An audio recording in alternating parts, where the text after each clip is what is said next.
Breaking news, seed oils are good for you. And we're going to talk about that today. So first of all, why don't you guys, for people who haven't seen your interview and for people that aren't familiar with who you are, Paul, why don't you guys introduce yourselves, give yourself like a quick background. You want to go first? Sure. My name is Nick Norwitz. I'm an MD PhD, fresh out of med school, actually like 10 weeks since graduation at Harvard Med.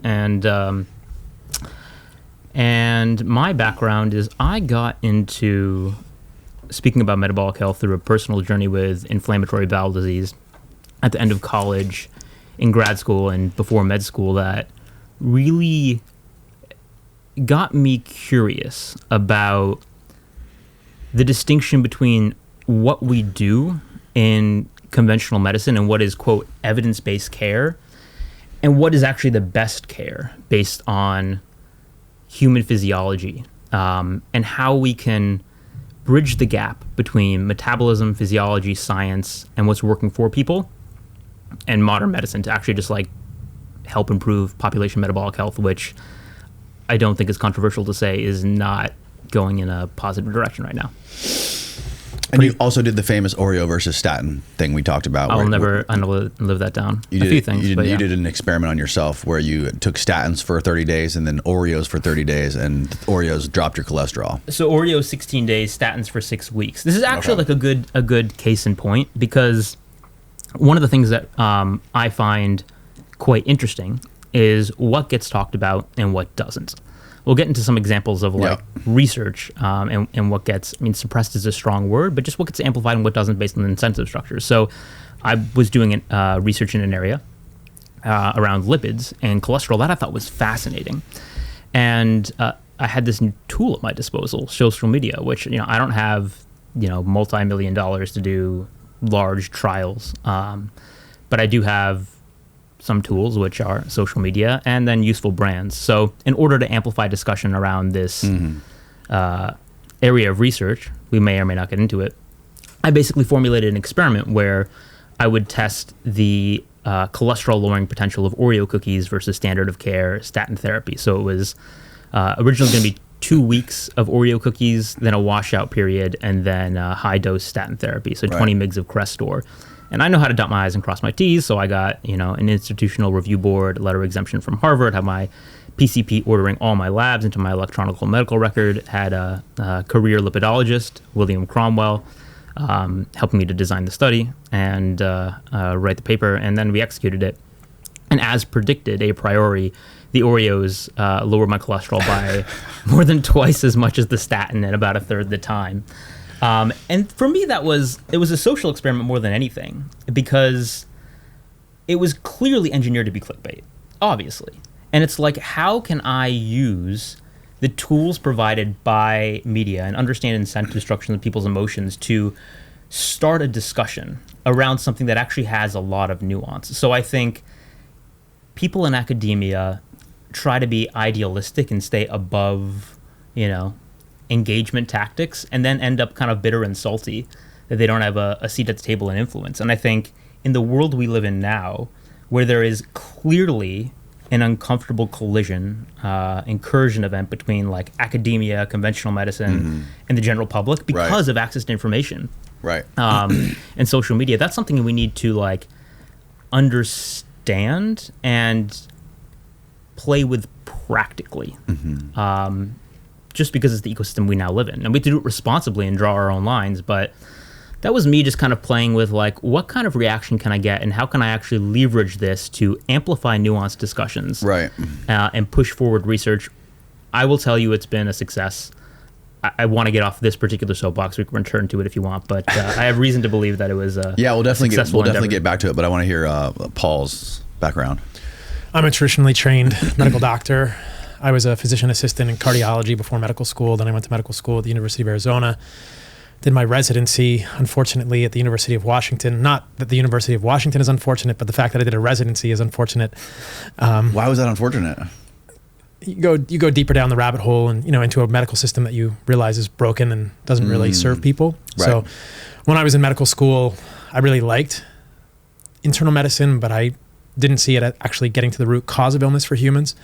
My dad is an internist. I didn't really want to repeat that. I ended up going into psychiatry because I got really interested in human story, humanity, suicidality, neuroinflammation in the brain, and connections with the things that we eat is very fascinating. And, you realize pretty quickly in your residency in psychiatry that it's all kind of a farce. That the drugs we're using in psychiatry, I never practiced psychiatry. I've since left and don't consider myself in any way associated with psychiatry, but the drugs used in psychiatry are anachronisms, and psychiatry is kind of like 50 years behind the rest of medicine. So it was an unfortunate thing that I did 4 years of that, but I suppose it shows you from the inside in some ways how medicine is broken with regard to that individual specialty and other specialties. So more broadly, what's interesting to me, similar to Nick, is human health. How we promote it and how we return to it when we lose it. And I've always been fascinated by food and environment as a really, really powerful lever that gets overlooked by Western medicine. In medical school, I had perhaps 45 minutes in 4 years, and then 0 time in 4 years of residency of nutrition or nutritional biochemistry or any sort of thinking about these things. Nothing beyond like a gluten lecture for formal celiac disease and maybe some nutritional biochemistry around the Krebs cycle. But beyond that, there's nothing taught in most medical schools that I'm aware of. And in my sort of life post-medicine, in using my credentials to teach online through social media for the last 6+ years, I've seen hundreds, if not thousands, of people improve or reverse diseases that I was consistently shown or taught in Western medicine were incurable. Lots of autoimmune conditions. I mean, Nick had ulcerative colitis, I believe. I've seen so many people reverse ulcerative colitis with dietary changes, eczema that I had personally. Oh, wow. Yeah. Really severe eczema. I had the whole atopic triad with asthma, eczema, and probably some allergic symptoms. I've seen people reverse depression and ocular autoimmune conditions, thyroid conditions, inflammatory bowel conditions, arthritides, all kinds of things improve when people do a variety of intentional dietary choices and lifestyle choices. That's powerful, right? That you can be taught in Western medicine this very clear decision tree. If the patient has X, you give them Y medication, but it's really never this option that you're given, or you're never really challenged in medical school or residency to think like, what's at the root cause here? And could what someone is putting in their mouth or the way they're living with it from a circadian or light perspective or other lifestyle perspectives affect these things directly? And so that's been really eye-opening for me, and it's kind of cool to talk about. I mean, I'm really fortunate that like almost every day now when I'm in the United States, I get people that I just meet in life who tell me their story. And that means a lot. I mean, I was at the gym yesterday and you hear stories, people come up and they say, oh, this just changing my diet really improved their life. That's cool. There hasn't been many things that I've experimented with in my life that have really moved the needle as much as being like really, really diligent about my diet and cutting out carbs and like being super keto. I've done it for long stints and I always feel the best. Like bar none compared to anything. That is the thing that makes my body function the best. But like the problem for me is I have 3 kids and I gotta like take care of them, and it's almost like for me it's just so hard to manage my life and maintain that diet and live in a house with my wife and 3 kids. So I gotta make compromises somewhere, and then that's why I'm popping nicotine pouches all day. I want to double click on something Paul said just to kind of give a little bit more form to something I said about incentive structures. So you mentioned I had ulcerative colitis, and I ended up trying a bunch of different diets for it. Ended up at the bottom of my to-try list was keto, and then it worked like a charm. Like, why was keto at the bottom of your to-do list? I mean, think about the ecosystem in which I grew up. I had a pretty conventional mindset about what keto was. Let's just say a negative mindset. And when I tried it, it was more, I have nothing left to lose. That was, what would be the harm about trying this next diet? So what was the first thing you tried? I went, what was it, like standard Mediterranean. I did like low FODMAP, specific carbohydrate. Those are kind of the two that. Were there any pharmaceutical drugs that you tried at all? I was on various glucocorticoids. I was on some first line therapies, mesalamine, some biologics. It was not fun. In fact, one of my least favorite pictures, but it circulated quite a lot, is at commencement. So my college commencement, I was the valedictory speaker, which was fun, But there's this picture that goes around of like me at the podium in front of 11,000 people, and my face is actually Cushing-oid. Because I was taking steroids at the time, nobody really knew that, but I was actually like in an active flare. So my life, on the surface, it was nice. I had a lot of nice things on paper, but it was falling apart under the scenes. Actually, like leading up to that commencement, I was in a flare, and I wanted to be the speaker because it's a fun opportunity, but I was, pardon the pun, shitting my pants, scared that I would actually shit my pants in front of 11,000 people. Because you're going to get like an IBD flare, it's not something you can just like hold in. You will run red if the time strikes. So that, I think, was second to my colonoscopies, my first extended fast with, now I'm going to sound like an idiot, but a college cafeteria coffee enema to make sure I was emptied before the speech. So even then I had a little bit of grumble, but I was terrified, anxious. And I raised this because like if you were there, everybody says like that I was composed, that I didn't show it. But like underneath, my life was a wreck. And what I came to find after I tried XYZ with diet and something, worked for me, and in this case, a ketogenic diet, just to describe what that was like for me, about within a week of starting it, my energy was back, my flare symptoms had subsided, and then my next colonoscopy, there was no disease activity, like biopsy-proven remission. Wow. Which was interesting, and what I came to learn, as Paul pointed out, is that like my story was not at all unique. That there's this pattern motif of people struggling and becoming desperate and then trying something that is not within the mainstream and then it works. And then you're left doing a double take like, well, what's up? So I still can't cite to you a randomized controlled trial explaining why a ketogenic diet would work or showing that it does work. So it can't be recommended as standard of care. And you have to question like, what are the incentive structures that get certain studies done to allow them to become standard of care? It's not that people are being malicious. It's just that who's going to fund the like super rigorous $10 million companies RCT? that have lots of money to make, right? Well, it's never been done. Like companies. Yeah. And so that's just how our system is built. Again, not pointing fingers at doctors or even pharma. It's just this is the business model. And if this is the business model, there are a lot of solutions that are physiology first and might actually work the best that are not getting explored, and the types of studies that are needed to make them standard of care aren't going to be done. Mm-hmm. And so what you could end up with, hypothetically, turns out to be the reality, is a sick population that gets sicker. Because evidence-based care does not mean best care. Did you know that processed food companies spend $11 billion on research a year in the NIH into nutrition? And the NIH, last I checked, spends about $1 billion, has about $1 billion budget. So the food industry, and this is not kale farmers of America or beef farmers of America or egg, this is not unprocessed food, this is processed food companies. Right. 10 to 11x what the NIH budget for nutrition studies is. So it's, you go to not only that, but they're hiring people from the NIH and the FDA to work in their companies. And they have, yes, they do that after the people leave, right? There is a revolving door. Yep.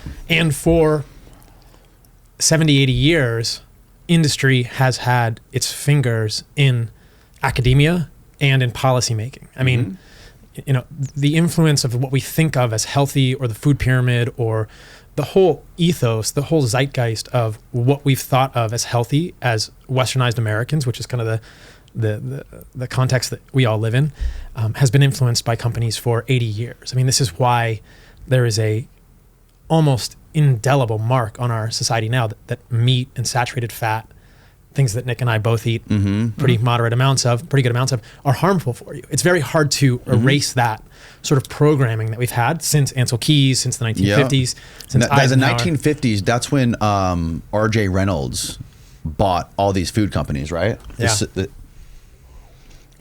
1.9 billion. NIH spent approximately 1.9 billion on nutrition research in the fiscal year of 2019. That's insane. And that pales in comparison to what private companies will spend. I mean, Coca-Cola itself, I believe between 2008 and 2016, funded 379, give or take, studies on sort of food. And those studies are generally aimed at advancing the narrative that weight loss is not about the quality of food you eat, it's about how much food you eat. So it's kind of advancing the calories narrative. It's okay to drink soda or eat candy as long as you exercise more or limit calories on the back end. In 2015, there was, I think, an expose in the New York Times about something called the Global Energy Balance Network. Have you heard of this? No. Oh, you've heard of it? It was funded by Coca-Cola. So this term energy balance gets thrown around a lot today by very, I think, preeminent people in the health and nutrition space. They'll say, it doesn't matter what you eat, just get enough protein and be in energy balance. But the global energy, I think this is very misleading. It's kind of like food quality doesn't matter, right? Global Energy Balance Network is funded by Coca-Cola, and they try and advance this notion again. It doesn't matter what you eat as long as you are in energy balance. It's, again, calories forward without any attention to food quality. Nick's story, my story, the story of thousands of people that I've interacted with personally, or hundreds of thousands that I've interacted with virtually, tell a different story, right? It's all about food quality. You've seen this too, right? It's not just about how many calories you eat.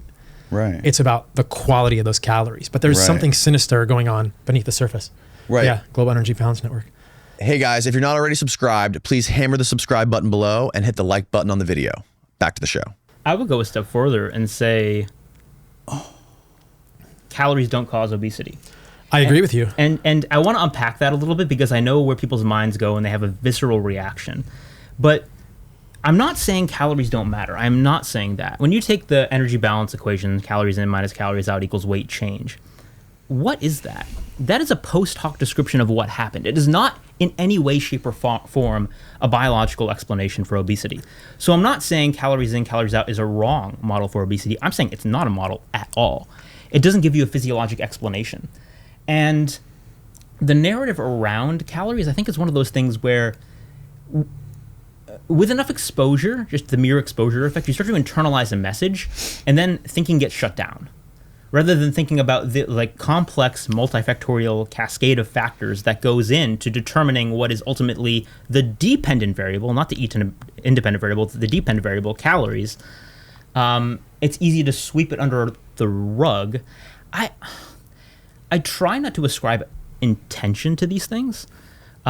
Maybe there is intention. I mean, there are incentive structures, but I like to frame it as incentive structures, as why is or isn't something getting talked about without implying an individual person is sinister per se. A good example I'll bring up that really I found curious. It was this, I mentioned it to you earlier, the statins GLP-1 paper. So the two biggest drugs probably in history, or to be the biggest drug is in history, are statins. I think, $1 trillion market over time, something like 20 when did billion. statins first come on the market? Ooh, I don't know. Mid 1900s, but probably. Really? Yeah. What was the first one? Was it Steve, Lovastatin? this might be a Steve question. Yeah. I'm not sure. But definitely one of the biggest, most prescribed drugs. I think 1 in 4 people over 40 are taking it for Really? secondary. Yeah, something like that. So actually, that was in the paper. I can share the reference. But so anyway, this paper came out in Cell Metabolism last year. Now, let's be clear. Cell Metabolism is not a dinky journal. It's a highly regarded scientific journal. 1987. With Lovastatin, yeah. And this was a human trial where they effectively showed that statins chop GLP-1 levels in humans in half. Okay, what's GLP? So GLP-1 is the hormone that drugs like Ozempic and Wegovy try to mimic. So now there's this huge drug market about not exactly biomimicking GLP-1 because they're given at super physiologic doses, that's true. But GLP-1 is a hormone that is depleted in a lot of metabolic health conditions. So, insulin resistance related conditions, diabetes, obesity, PCOS, etc. There tends to be a GLP-1 deficiency. Has to do with inflammation in the gut, decreased GLP-1 production in the gut. So the hormones produced in the gut, it's called incretin hormone, and also just inflammation. Inflammatory cells in the gut have their own GLP-1 receptors, so they'll sop up the GLP-1 and make it more less bioavailable. So long story short, low GLP-1 levels are one of the markers for various metabolic diseases. Right now, we're treating a lot of people with GLP-1 receptor agonists, which are effective for weight loss. And I'm not against these drugs. Let's be clear, I'm not. However, so Ozempic is a receptor agonist for GLP-1. Yeah. Okay. I find it interesting that there are human data in a prominent journal showing that statins, a very common drug, deplete levels of GLP-1, which is a hormone and related to a blockbuster group of drugs.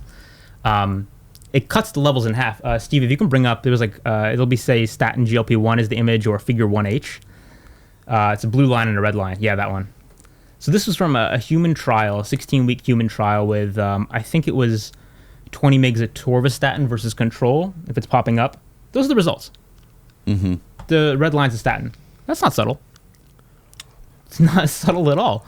And so... What is the blue line? The blue line's the control group. Okay, gotcha. So it's a placebo-controlled trial. And basically it's showing, statins chop GLP-1 levels in half. And this was also associated with worse glycemic control, so an increase in average blood sugar, HbA1c, increase in insulin, and increase in insulin resistance, which are all kind of known effects. Mm-hmm. But what bothers me about this graph is not the effect. I'm not concluding from this, no, you can't take statins, or GLP-1s are hack. I'm just perturbed that this comes out about a year and a half ago in a major journal, mm-hmm. and there is not only no headlines featuring it, which, statins cut GLP-1 levels in human by half, should be a headline. I bet you if you replace the word statin with steak, that would have been a headline everywhere. Do you agree? So, or butter. I think there's selective reporting. And then not only is it not presented in the media, but physicians don't talk about it. After I read this paper the same day, I polled 12 doctors in the area to ask them about this relationship. None of them knew about it. And this was in the Harvard area, presumably some pretty well-educated people who are like, why isn't this even in the realm of awareness? I don't think that physicians are hiding this information from people, but at the end of the day, if you're going to start a medication, you deserve to have some informed consent. Right. This is the kind of thing where it's like, I just think the patient should know in their decision-making process. It doesn't mean don't take either medication. Heck, if it works best for you, take both. You should at least know what's going on. This kind of information should be provided to patients, or at least be in the awareness of their physicians. Again, not saying anybody's sinister, but major paper, human trial, this is the result. Like, how is this not talked about? Oh, and I'll add, the mechanism they found out, which is quite interesting, is that the statin altered the gut microbiome and altered levels of a bacteria that generates what are called certain secondary bile acids. So primary bile acids can be metabolized by bacteria into secondary bile acids, and these have numerous effects throughout the body. So they get into circulation, they can impact the brain, muscles, fat, and one is called UDCA, and actually can be prescribed as a drug. And what they found in humans, again, is just giving back the UDCA basically reverse the effect. Interesting. So what I'm saying here is like, okay, there's a negative effect, and actually there's a solution that has been demonstrated in humans in a major journal. Mm-hmm. So you could use this in your patient population to improve care, maybe attenuate some of the negative effects of statins on GLP-1 and insulin resistance. But because we don't focus on metabolism and physiology, this gets entirely ignored. And that's just one small example about how I think dysfunctional norms and incentive structures lead to worse care. Again, there's a broader context here that I think we should talk about. You mentioned this in the beginning with your Oreo experiment, but I'm not sure everyone knows the whole story. Your LDL went up quite high when you went keto. This is part of... That happened to me too, yeah. Right. This is part of common, not always, but commonly in human physiology. It happened to me a lot when I was strict carnivore. Lean mass hyper responders. I just interrupt you for a sec. I was listening to your pod with Gary Brecka this morning, and you said your LDL was 125, right? And now. He's like, oh, that's high. And you're like, yeah, that's high. You know what mine is? Mine's like 250. Well, mine was as high as 500. Whoa. 574. Yeah. So this is my last. In the setting of... I'm not, but to be clear, I'm not saying this is fine for all people. I'm just measuring our LDL levels. We can talk about it later. It's now open information. Yeah. Actually, it was Mark Hyman and Andrew Huberman was talking about my cholesterol on one of his pods. I'm like, all right, this is how you introduced me to the world. Yeah. But my cholesterol, we can talk about it. There's more nuance there. I'm not, well, let me stop interrupting you. We'll go back to it. Go ahead. It's just interesting because in this context, and Nick has done a lot of research here, which is really interesting, and we should talk about it later in the podcast.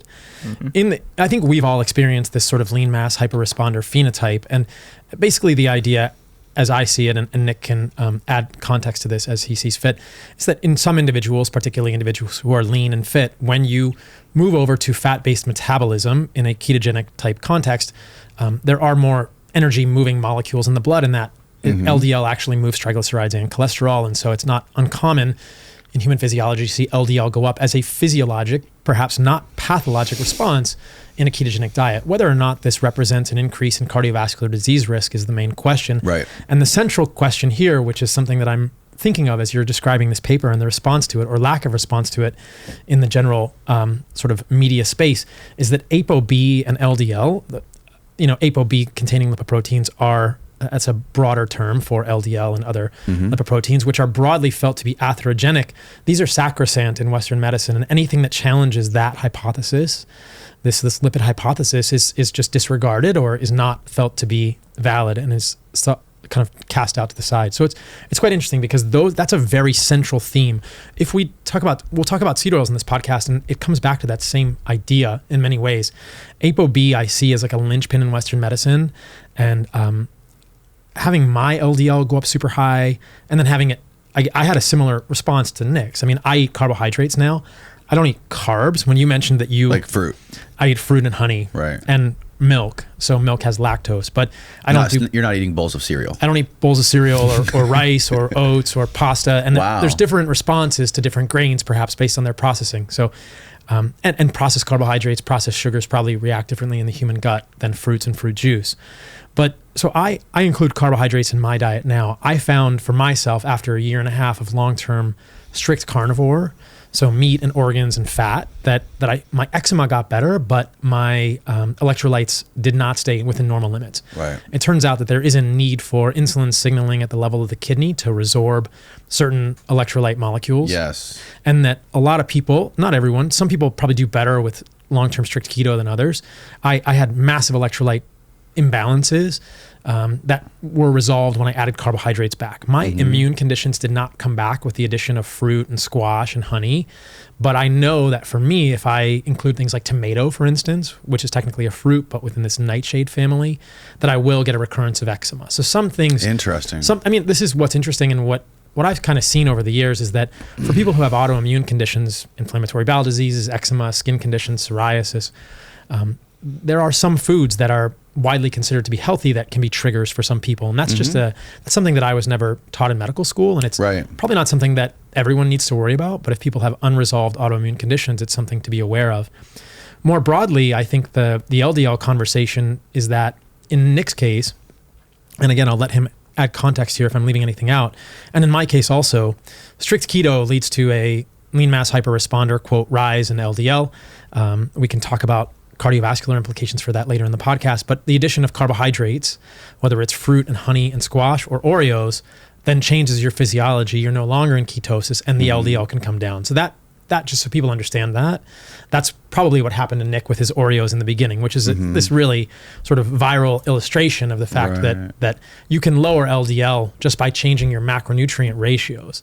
And the bigger point that I just wanted to add here is that I see so many of these health discussions revolve around ApoB containing lipoproteins and LDL, and that's often where they get stuck, because a lot of people that I've experienced the stories of, they get healthier, right? They make changes. They do meat plus fruit and squash, or they do strict meat, or they do keto. Their autoimmune condition resolves, they feel better, less brain fog, better libido, fertility, and they go to their doctor, and the doctor says, oh, your LDL is sky high. Yes, that's exactly what happened to me. Whatever you're doing, stop it now. And you say, but wait, I just told you that I feel the best I ever have in my life. So this ApoB sort of linchpin is really critical to unpack, and what we know and don't know and what's been assumed about it is really interesting because... Can I just I want to say, because it's interesting what you said about electrolytes, because the first time I ever did keto was under the guidance of Dom D'Agostino. He was the one who kind of coached me through it all and introduced me to everything. And what I noticed was after the first few weeks of doing it, I would, on a podcast, I would notice I'm like falling asleep an hour into it. Like I had no energy. Like I couldn't do it. And he was brought up to me. He's like, how much water and electrolytes are you drinking? I'm like, none. He's like, that's why. He's like, you just start pounding electrolytes. And I started doing that, and it like changed the game. I was like, felt way better. Like it was total night and day. So it's interesting. It's interesting that like I would have never known if it wasn't for Dom that you had to get more electrolytes and more salt in your system and drink way more water if you're not eating carbs. I just want to double click on something that Paul said. I don't know why I said Tom. About this LDL and Appleby boogeyman, because I want to be very careful and say that I'm not condoning that my LDL is safe generally. In fact, in most people, it's probably not.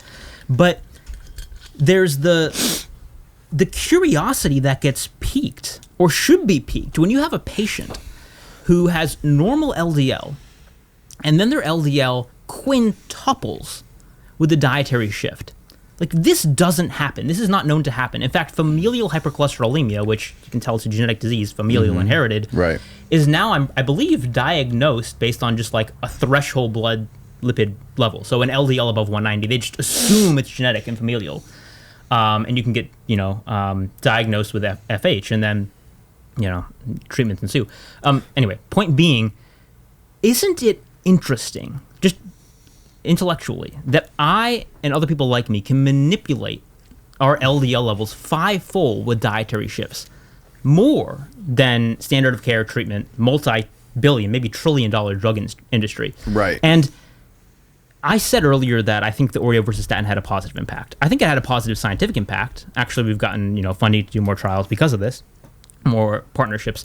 But even clinically, because it got the word out there, and in the weeks and months, and now more than a year following that experiment, I have heard from dozens, if not hundreds, of clinicians and cardiologists who are like, oh, shit, I have these patients. And I didn't know what they were until now. That paper ended up, the Oreo versus statin paper, was like very widely circulated. I think it had 15 times the media attention score of your average New England Journal paper, which is the highest impact factor. Great marketing stunt. It was a marketing stunt, but to get a word out there, and what the clinicians saw was now this new phenotype and this new reason for a patient presentation that they didn't understand before. And what did that allow them to do? Act on the physiology. So even before the Oreo versus statin, we had worked with clinics where they had patients who had this phenotype but didn't need to be in therapeutic ketosis, so they just titrated back in carbs. And you can use a sweet potato. One patient, about a sweet potato worth of carbs addition per day, lowered his LDL by 480. No medication can do that. So the point being is, this wasn't, I put no value judgment on LDL or statins in this. This was about interesting physiology that can actually serve people, because if you can eat a sweet potato and get a more potent effect than taking a drug for the rest of your life, a drug that does that, right, cuts your GLP-1 in half, that is better patient care. So we need to understand the physiology and metabolism in order to advance care. And the fact that the field is so myopically focused on a single marker, in this case LDL or ApoB, that is the problem. And so it's not that doesn't matter. In fact, it's not even that that's not, quote, causal. We might want to debate whether or not ApoB is causal, but it's that without further context, you are not serving people. So we'll go through a few studies. One that's been debated recently is a Minnesota coronary experiment.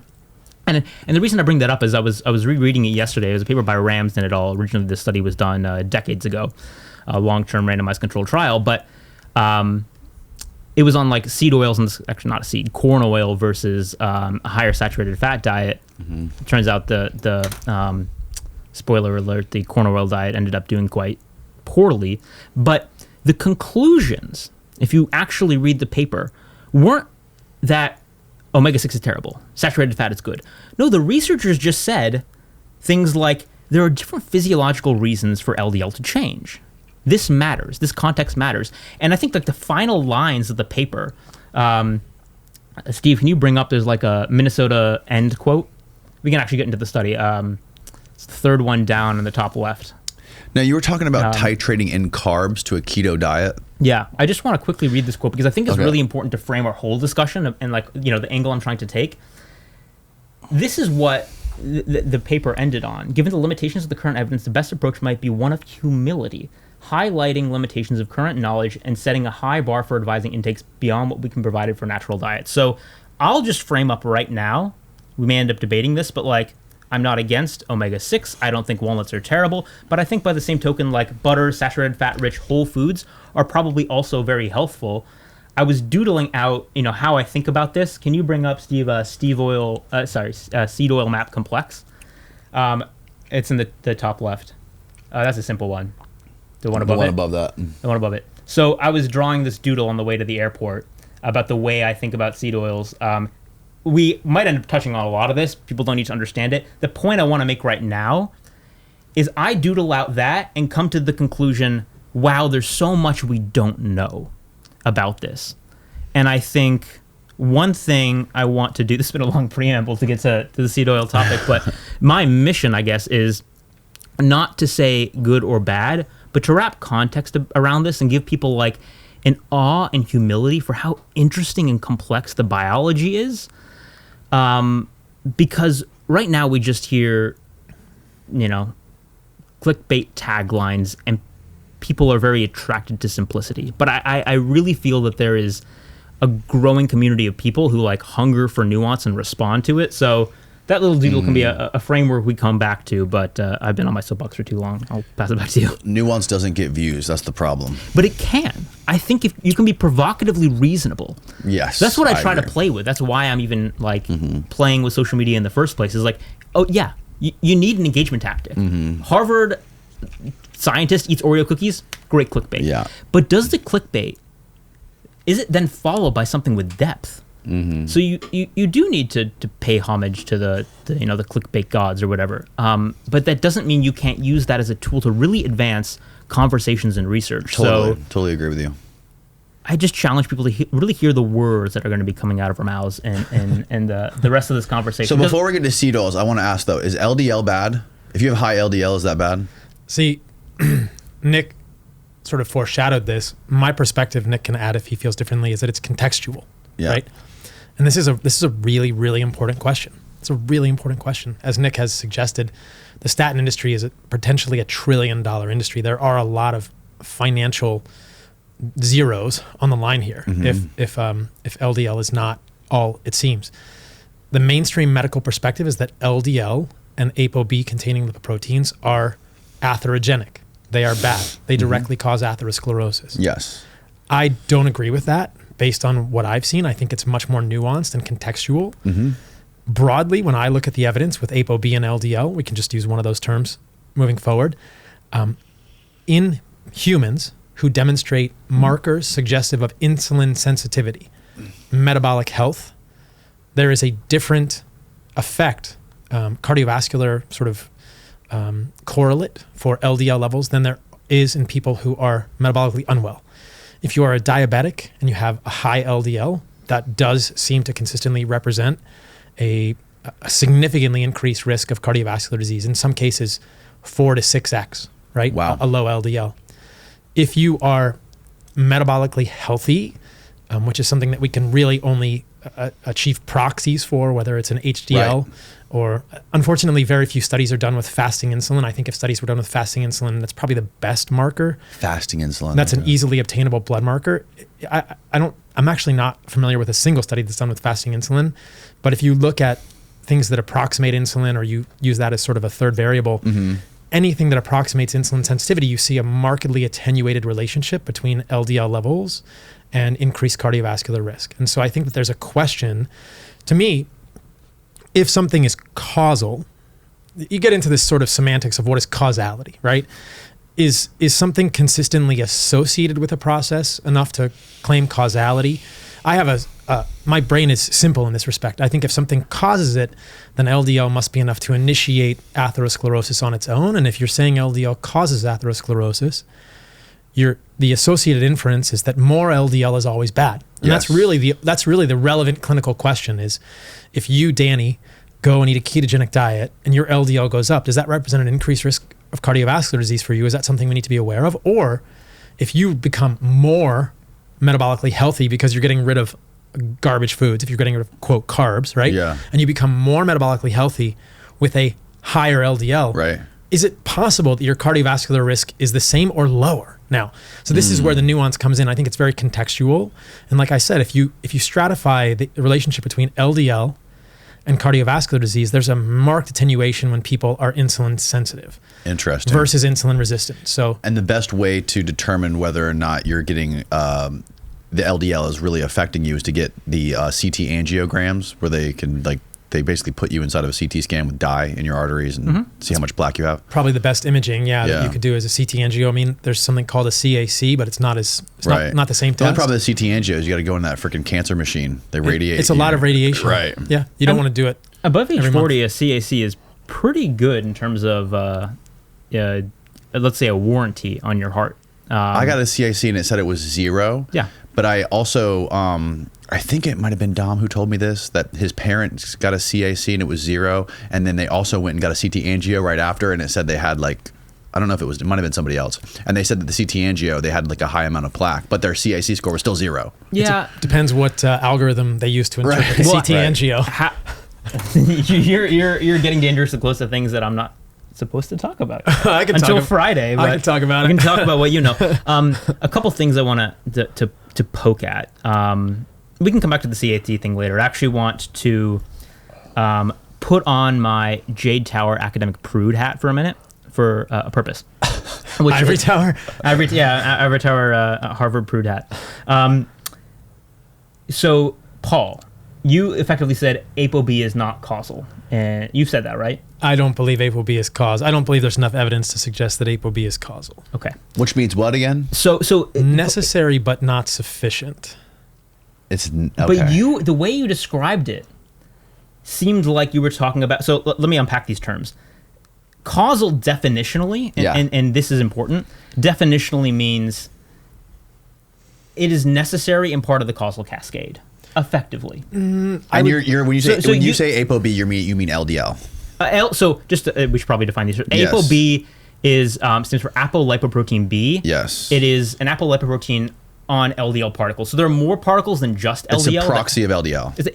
It's a proxy of an LDL particle count. So it's a better marker for LDL, whereas your standard LDL cholesterol is the cholesterol fraction generally calculated. Got it. In all the LDL specific type ApoB containing lipoproteins. If that doesn't make sense, they're proxies for one another. As far as we're concerned, if there's a divergence, we will highlight it. Okay, and Paul is saying that it's not causal. Right, and then he's trying to redefine what you mean by causal. And the reason I bring this up is because in these discussions, that little chink in the armor is all you need, and you know this, for conventional academics to write you off and leverage that within academia to say this person doesn't know what he's talking about. Let's go through the evidence proving LDL is causal or ApoB is causal. So again, it's interesting social dynamics. My position on ApoB is it's causal insofar as it's necessary, but I agree with Paul, context. So to think about this graphically, if you imagine a simple X-Y axis, and on the Y-axis is the amount of plaque you're accumulating in your heart. The X-axis is your exposure to ApoB. And let's say that there is a positive relationship. Is it a really steep line? Or is it super, super shallow? Mm-hmm. And if it's super, super shallow, because say you have a positive hormonal and metabolic milieu, then that needs to be weighted when making decisions about what intervention you start or don't, or stay on or don't. So, if your absolute risk increase from having high ApoB is actually quite low on an individual basis, and there's ways we can figure this out, that's different than I have already had a heart attack and I have metabolic syndrome and I had a standard American diet and my ApoB and LDL are through the roof. Those are two very different things. Yes. And the failure to wrap context around this individual marker, that's the issue. The issue is not that the marker doesn't have any value in and of itself. That's more or less my position. And it's also why I'm very comfortable giving, recommendations, advice on ways to lower your ApoB if that's desired, while myself living with crazy high LDL. Mm-hmm. A pattern that arises in my social media that I think confuses people is I'll often talk about things in a positive light that I don't adopt myself. So for example, particular fibers I think can be very beneficial. I eat basically a zero fiber diet because of my context, because of my history of IBD, how it affects me personally. And what works for me shouldn't generalize to another person. Do you eat any fruit at all, like Paul does, or any carbs at all? No. And but I will add, were I not to need a ketogenic diet therapeutically for my IBD, I would happily eat a sweet potato or some fruit. I by no means think those are bad things. And guess what? It would lower my LDL and ApoB substantially, which isolated probably would, all things being equal, be more likely to lower my risk specifically for CVD than other things. So you eat 0 carbs? Basically. I'm always in ketosis. Carbohydrates. Carbohydrates. Because that word carbs is kind of like a colloquialism, right? People hear carbs, they think like pasta, bread, right? Yeah. So carbohydrates, I don't think you eat any carbohydrates because you definitely don't eat any carbs. Yeah. Right. I mean, I'll have a little bit, but nothing that will keep me out of ketosis for a prolonged period of time. What do you typically eat throughout the day? Now, probably, so I eat 2 meals a day, probably in like in a 6 to 7 hour window. So breakfast and dinner? Yeah, breakfast and dinner, like 11 a.m., noon, I'll have a meal. Probably eggs, cheese, salmon, olive oil, maybe some macadamia nuts, and then dinner can be fish, chicken, steak. I'm pretty simple. No sides, just the meat. Pretty much. Wow. Pretty much. And the thing is, I like these foods. Like, if I could, without GI upset or any consequences, have like a big dish of like Brussels sprouts with like dried cranberries and walnuts. That sounds delicious. And I think for a lot of people it could be healthy. But no, it's not worth it for me. It makes me feel unwell. I understand, yeah. And there's a lot of individual context. And so seed oils is another good example. Well, actually... And why do you... So there's like a lot of people don't like to eat breakfast. I think breakfast is bad. I mean, breakfast is fine. You skip lunch. Well, when I say breakfast, I mean when I break my fast. So 11, 12, sometimes 1. Okay, I gotcha. So yeah, lunch, dinner, if you want to say it. I heard that the metabolism is working way harder in the morning, so it's better to eat in the morning, and it slows down at high noon. I think that's kind of a fairy tale. What do you think? I don't know if there's any evidence for that. That's the Jack Cruz Kool-Aid I've been drinking, bro. Come on, don't break my. Can we go back to the lipid stuff? This is super interesting to me. I don't want to miss this point. I wanted to piggyback on something Nick was saying. The reason I think the conversation is so important is because it goes back to what we were talking about earlier in Western medicine. As a doctor, when a patient comes to see you, when someone is sick, it's important to try and understand what is actually at the root cause of their problem. Western medicine really points the finger at LDL. They have blockbuster drugs that lower LDL, and they want to make LDL causal. I agree with Nick. LDL, ApoB containing lipoproteins, which include LDL, are necessary for atherosclerosis. Mm-hmm. If you do animal model knockout studies of ApoB, they don't get atherosclerosis. But I don't think that's just, maybe I'm incorrectly defining the word causal. It's just sort of, maybe we're doing hand waving here. Mm-hmm. I think that's not what I mean when I say causal. I think of causal as direct relationship, right? So if your LDL goes up, your cardiovascular risk always goes up because if something causes atherosclerosis. LDL, you're sort of inferring that LDL or ApoB does smoking cause lung cancer? Well, can I get to that? Yeah. If your ApoB goes up, you're sort of inferring that LDL is directly damaging de novo to the endothelium or something. And I think that what Nick is saying, and I agree with this, is that it's all about context. That if the context is different, right? If someone is metabolically healthy versus not, that ApoB carries various risks. When I look at that equation, I think that what we should be focusing on is metabolic health and not ignoring LDL, but all of our myopic focus is on LDL. Mm-hmm. Never in all of my training, medical school, residency, even medicine rotations, surgery rotations, did anyone ask me to get a fasting insulin to assay someone's metabolic health. Within Western medicine, I think one of the greatest tragedies or greatest oversights is that physicians are not taught to think about metabolic health as the foundation upon which diseases manifest. And so if we're looking at metabolic health as the context in which we should interpret LDL and ApoB, why are we not assaying people's metabolic health? When people tell me about their stories, when I was working with patients previously, they would come to me with lipid panels and say, my doctor is concerned about my LDL. And I would say, what's your fasting insulin? And they would invariably say they didn't get one. Mm-hmm. There are ways to look at a traditional lipid panel that give you a sense of your metabolic health. Triglyceride to HDL ratio is perhaps the most predictive, because those are changed in sort of metabolic dyslipidemia. But again, physicians don't do that. They myopically focus on LDL, ApoB containing lipoproteins. Mm-hmm. So we're forsaking patients by not appreciating the metabolic health. I would argue that it is insulin resistance, also known as metabolic dysfunction, that is the initiating event That is the determining factor in atherosclerosis. So why are we not looking to treat that? Not necessarily with drugs.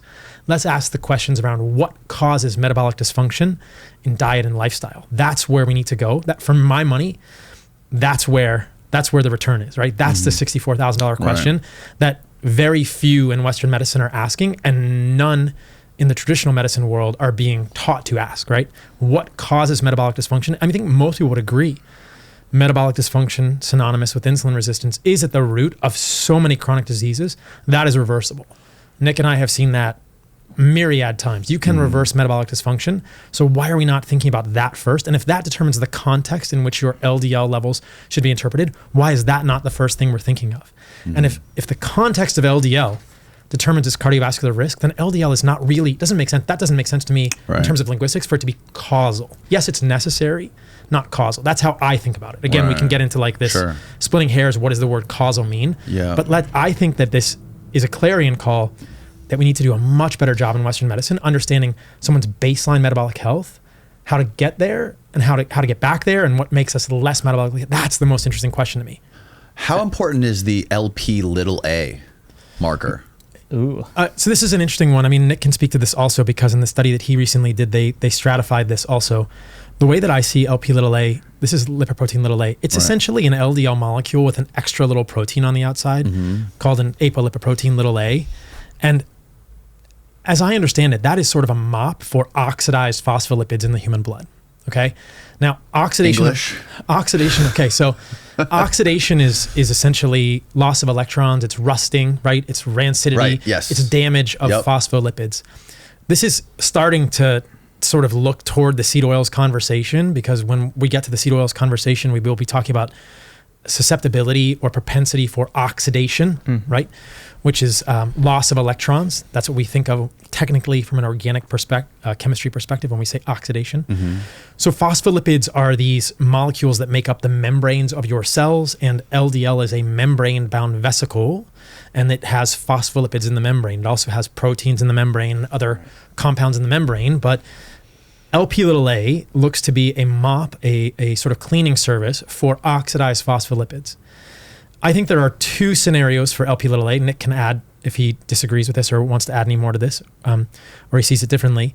I think some people have genetically high Lp(a), and that may not represent an increased cardiovascular risk.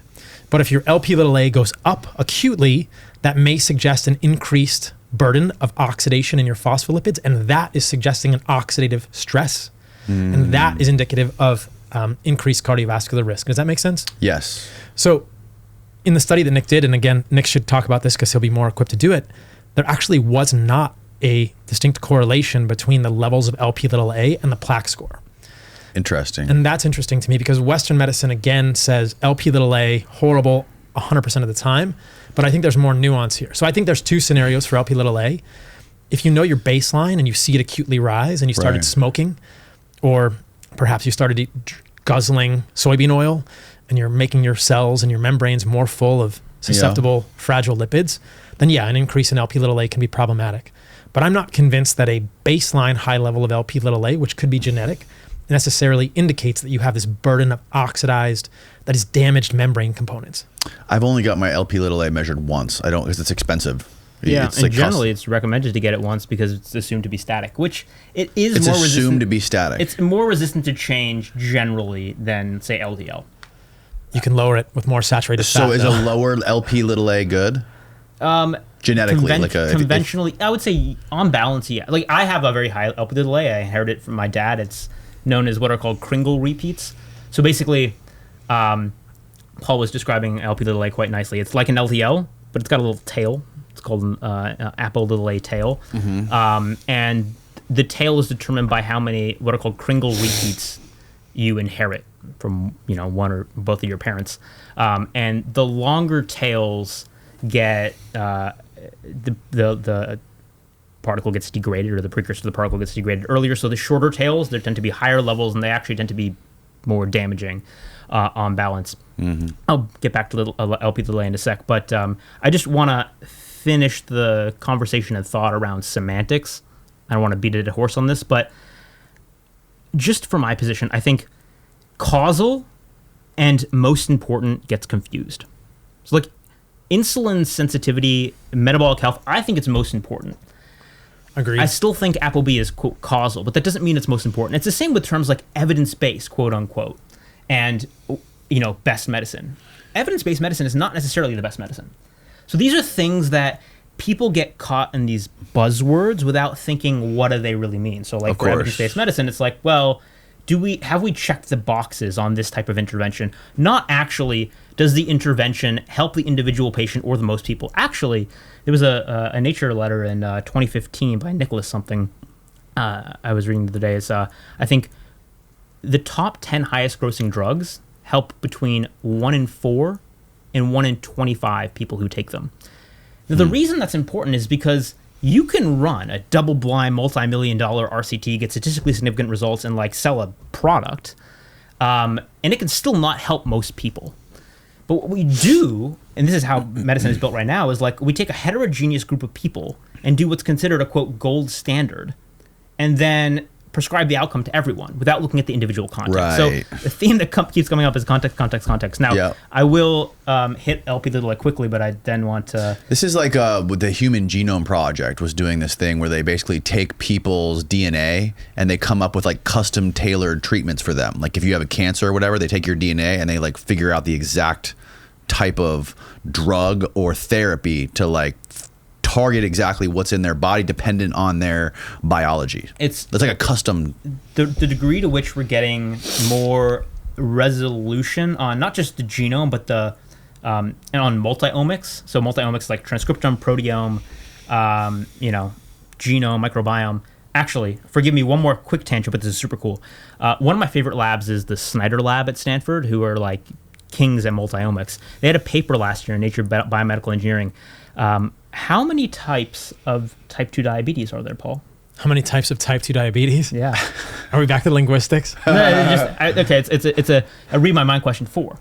So what they did in this study, basically, I'll try to make this short, but they did gold standard, in lab testing on a cohort of patients, and kind of dissected what was the main cause of type 2 diabetes, so insulin resistance, generally adult onset, obesity, in these patients. Because there's different pathophysiologies, again, context, nuance. So you can have incretin dysfunction, liver dysfunction, muscle dysfunction, beta cell dysfunction at your pancreas. Now, the way we diagnose type 2 diabetes is like, what is your average blood sugar? How do you respond after 2 hours on a glucose tolerance test? What they did in the study is basically show each patient individually had a dominant, one of those 4 that was driving type 2 diabetes, or 2 co-dominant. And then, and this is what was cool,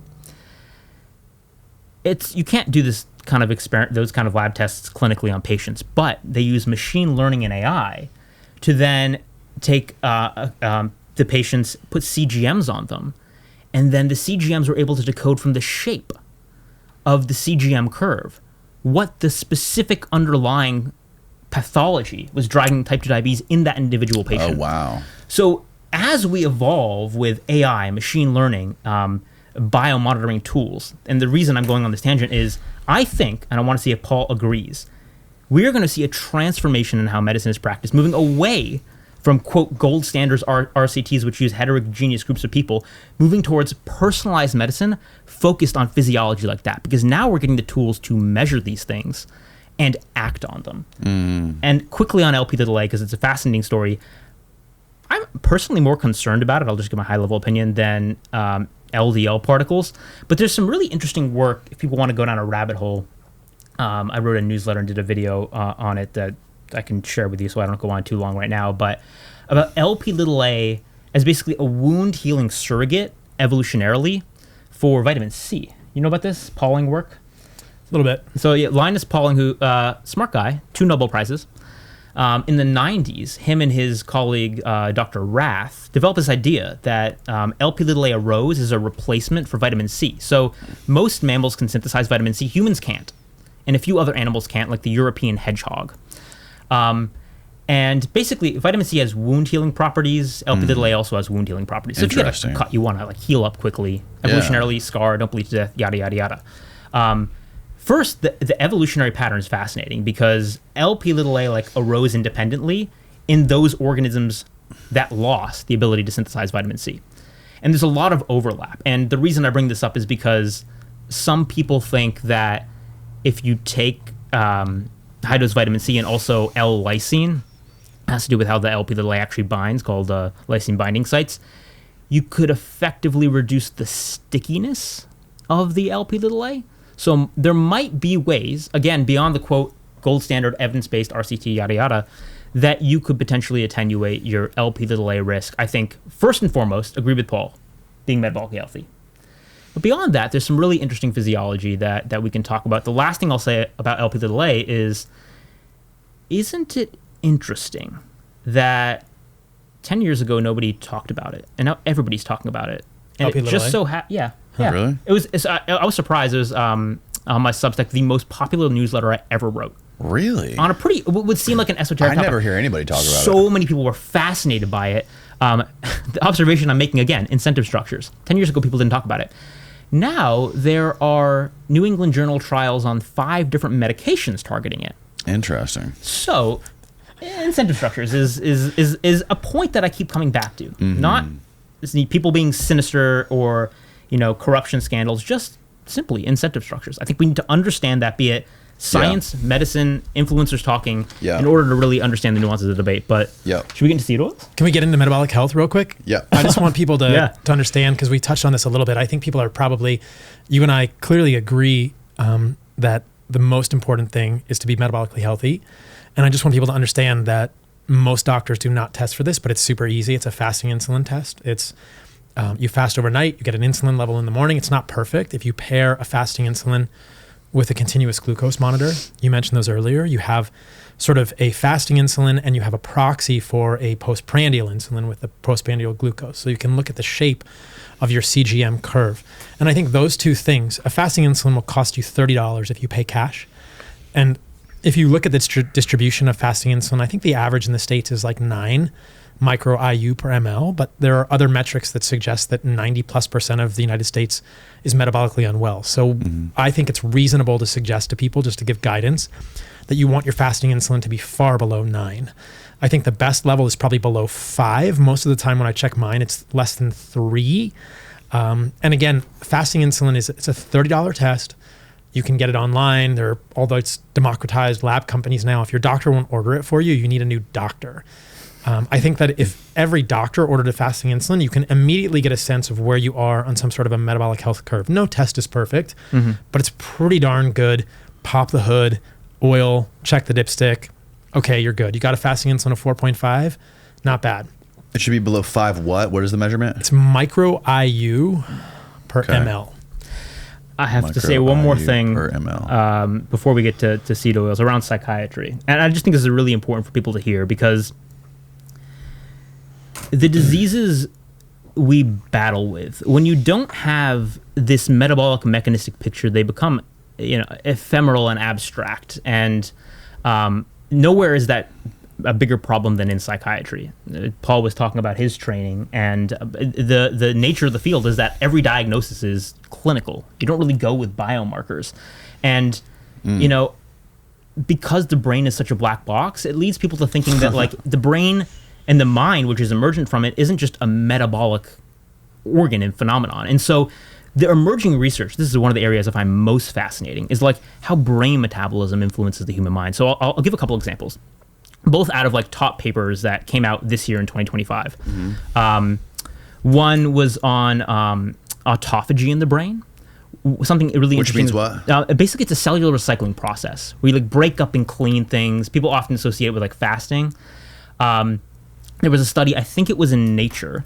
Again, I can send all the references after the fact, but basically what they showed is that in depression, autophagy is dysfunctional in a brain region called the lateral habenula, which, think about it, the depression center, leads to a buildup of the receptors for the excitatory neurotransmitter in the brain called glutamate. It basically dials up your quote-unquote depression. And another interesting thing is like the drugs we use to treat human beings, so SSRIs, selective serotonin reuptake inhibitors, ketamine, different classes of antidepressants, they converge on this pathway to like alter this basic metabolic function.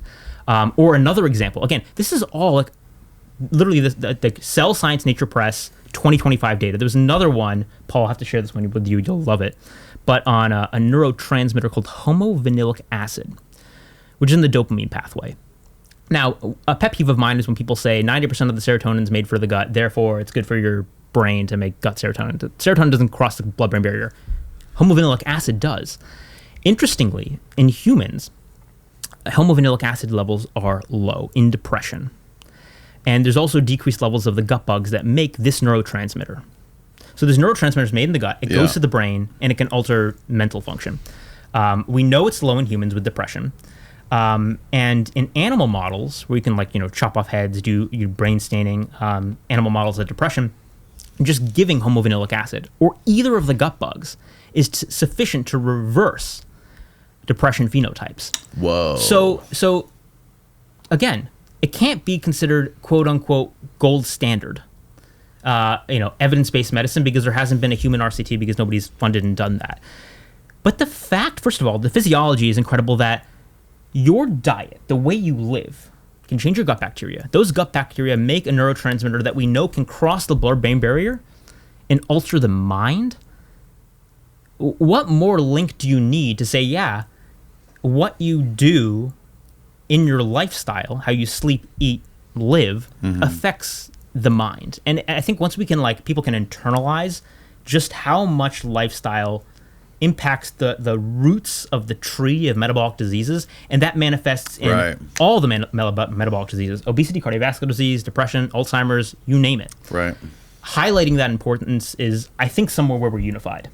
It's really important for people to understand what you just said. I'll highlight that all those diseases which are taught to us in medical school as disparate conditions, they're all siloed, they're all connected, right? They're all sort of systemic metabolic dysfunction arising at the level of the mitochondria, the gut, it's all connected. But Nick said Alzheimer's, depression, cardiovascular disease, the list goes on, autoimmune conditions.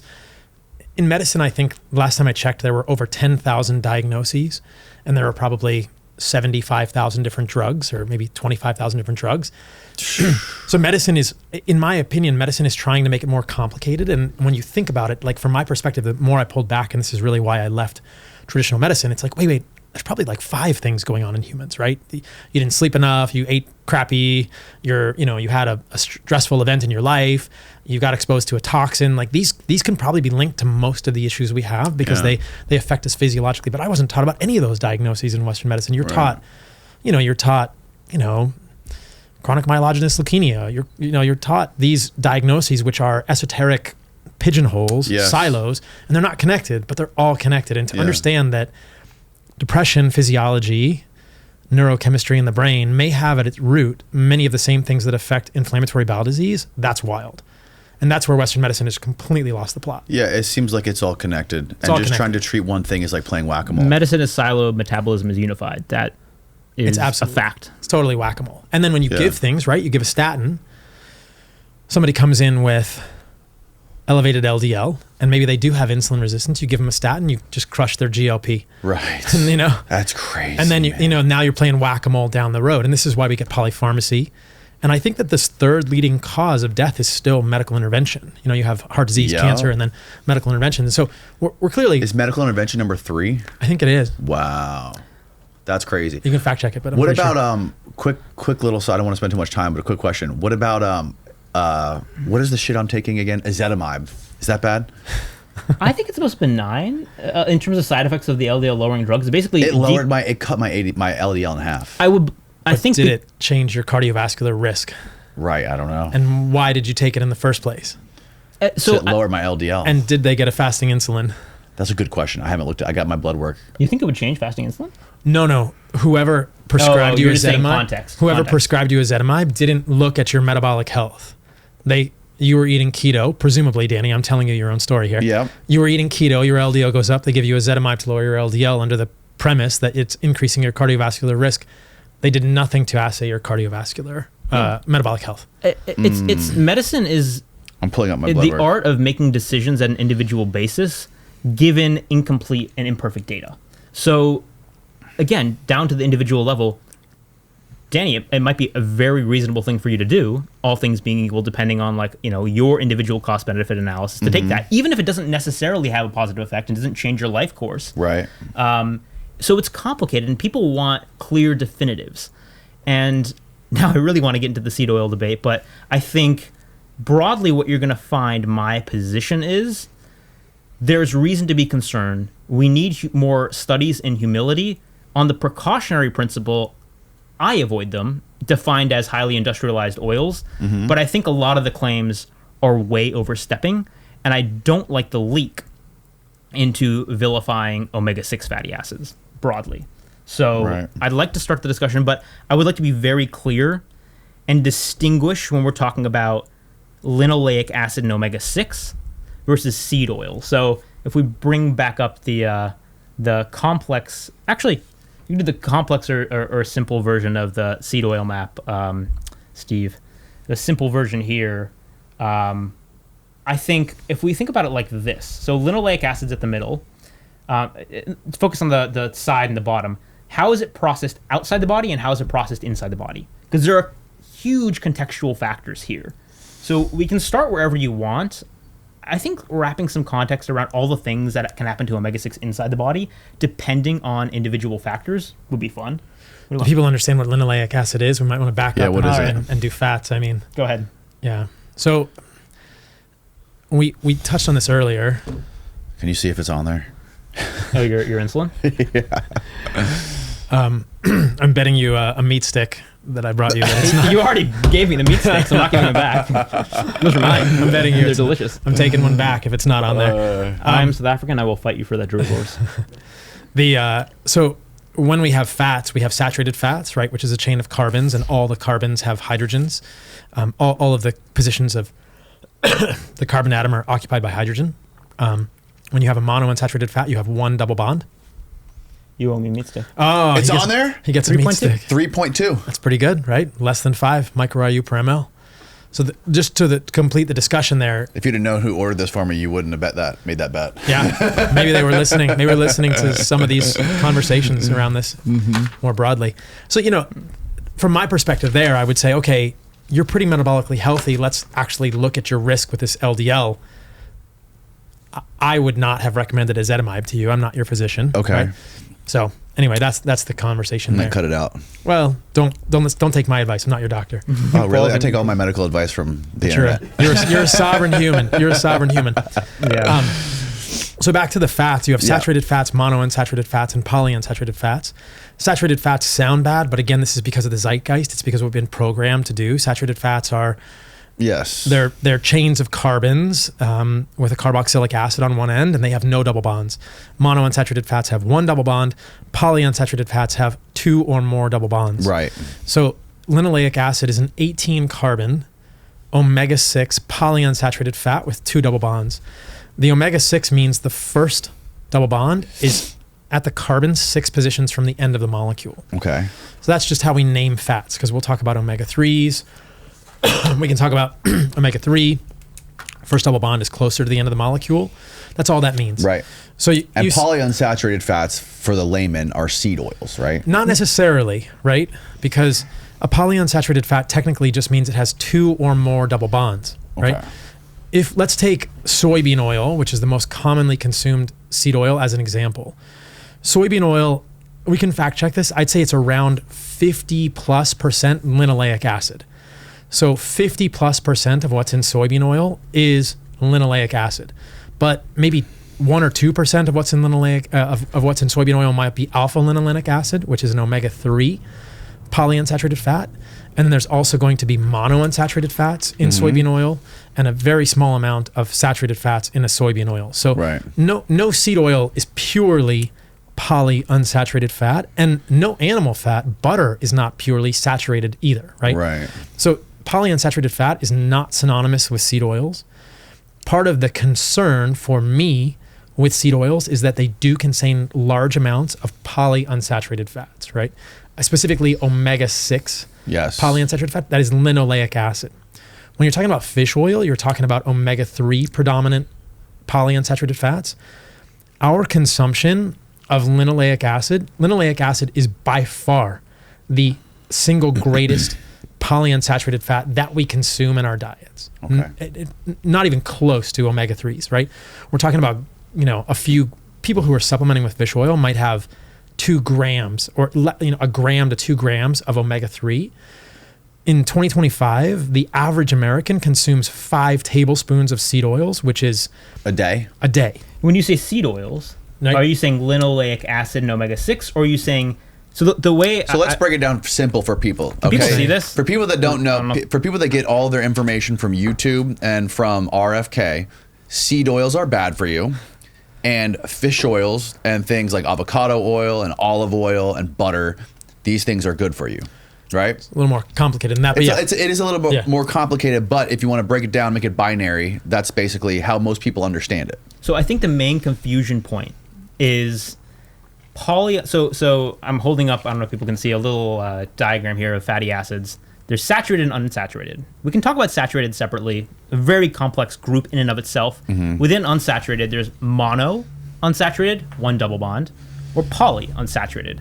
Within poly unsaturated, there's omega-3, so like fatty fish, fish oil, and then there's omega-6. And this omega-6 more or less synonymous with linoleic acid just because of the proportions that are consumed.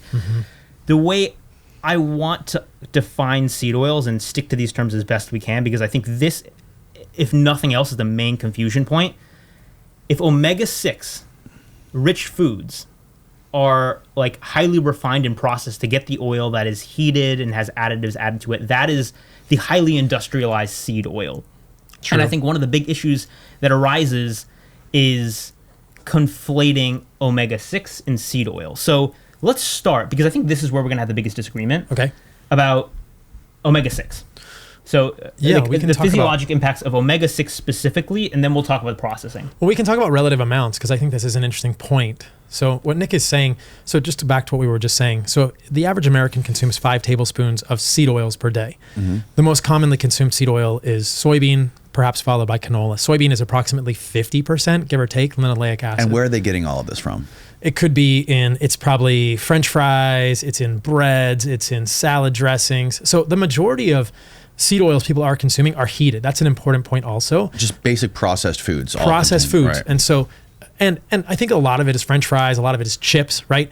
Those oils are boiled and heated. So there's even nuance in the seed oil conversation that goes deeper, right? You can have a seed oil, which, as Nick correctly points out, is industrially refined, bleached, and deodorized oil, soybean oil, canola oil, peanut oil, sunflower oil, safflower oil.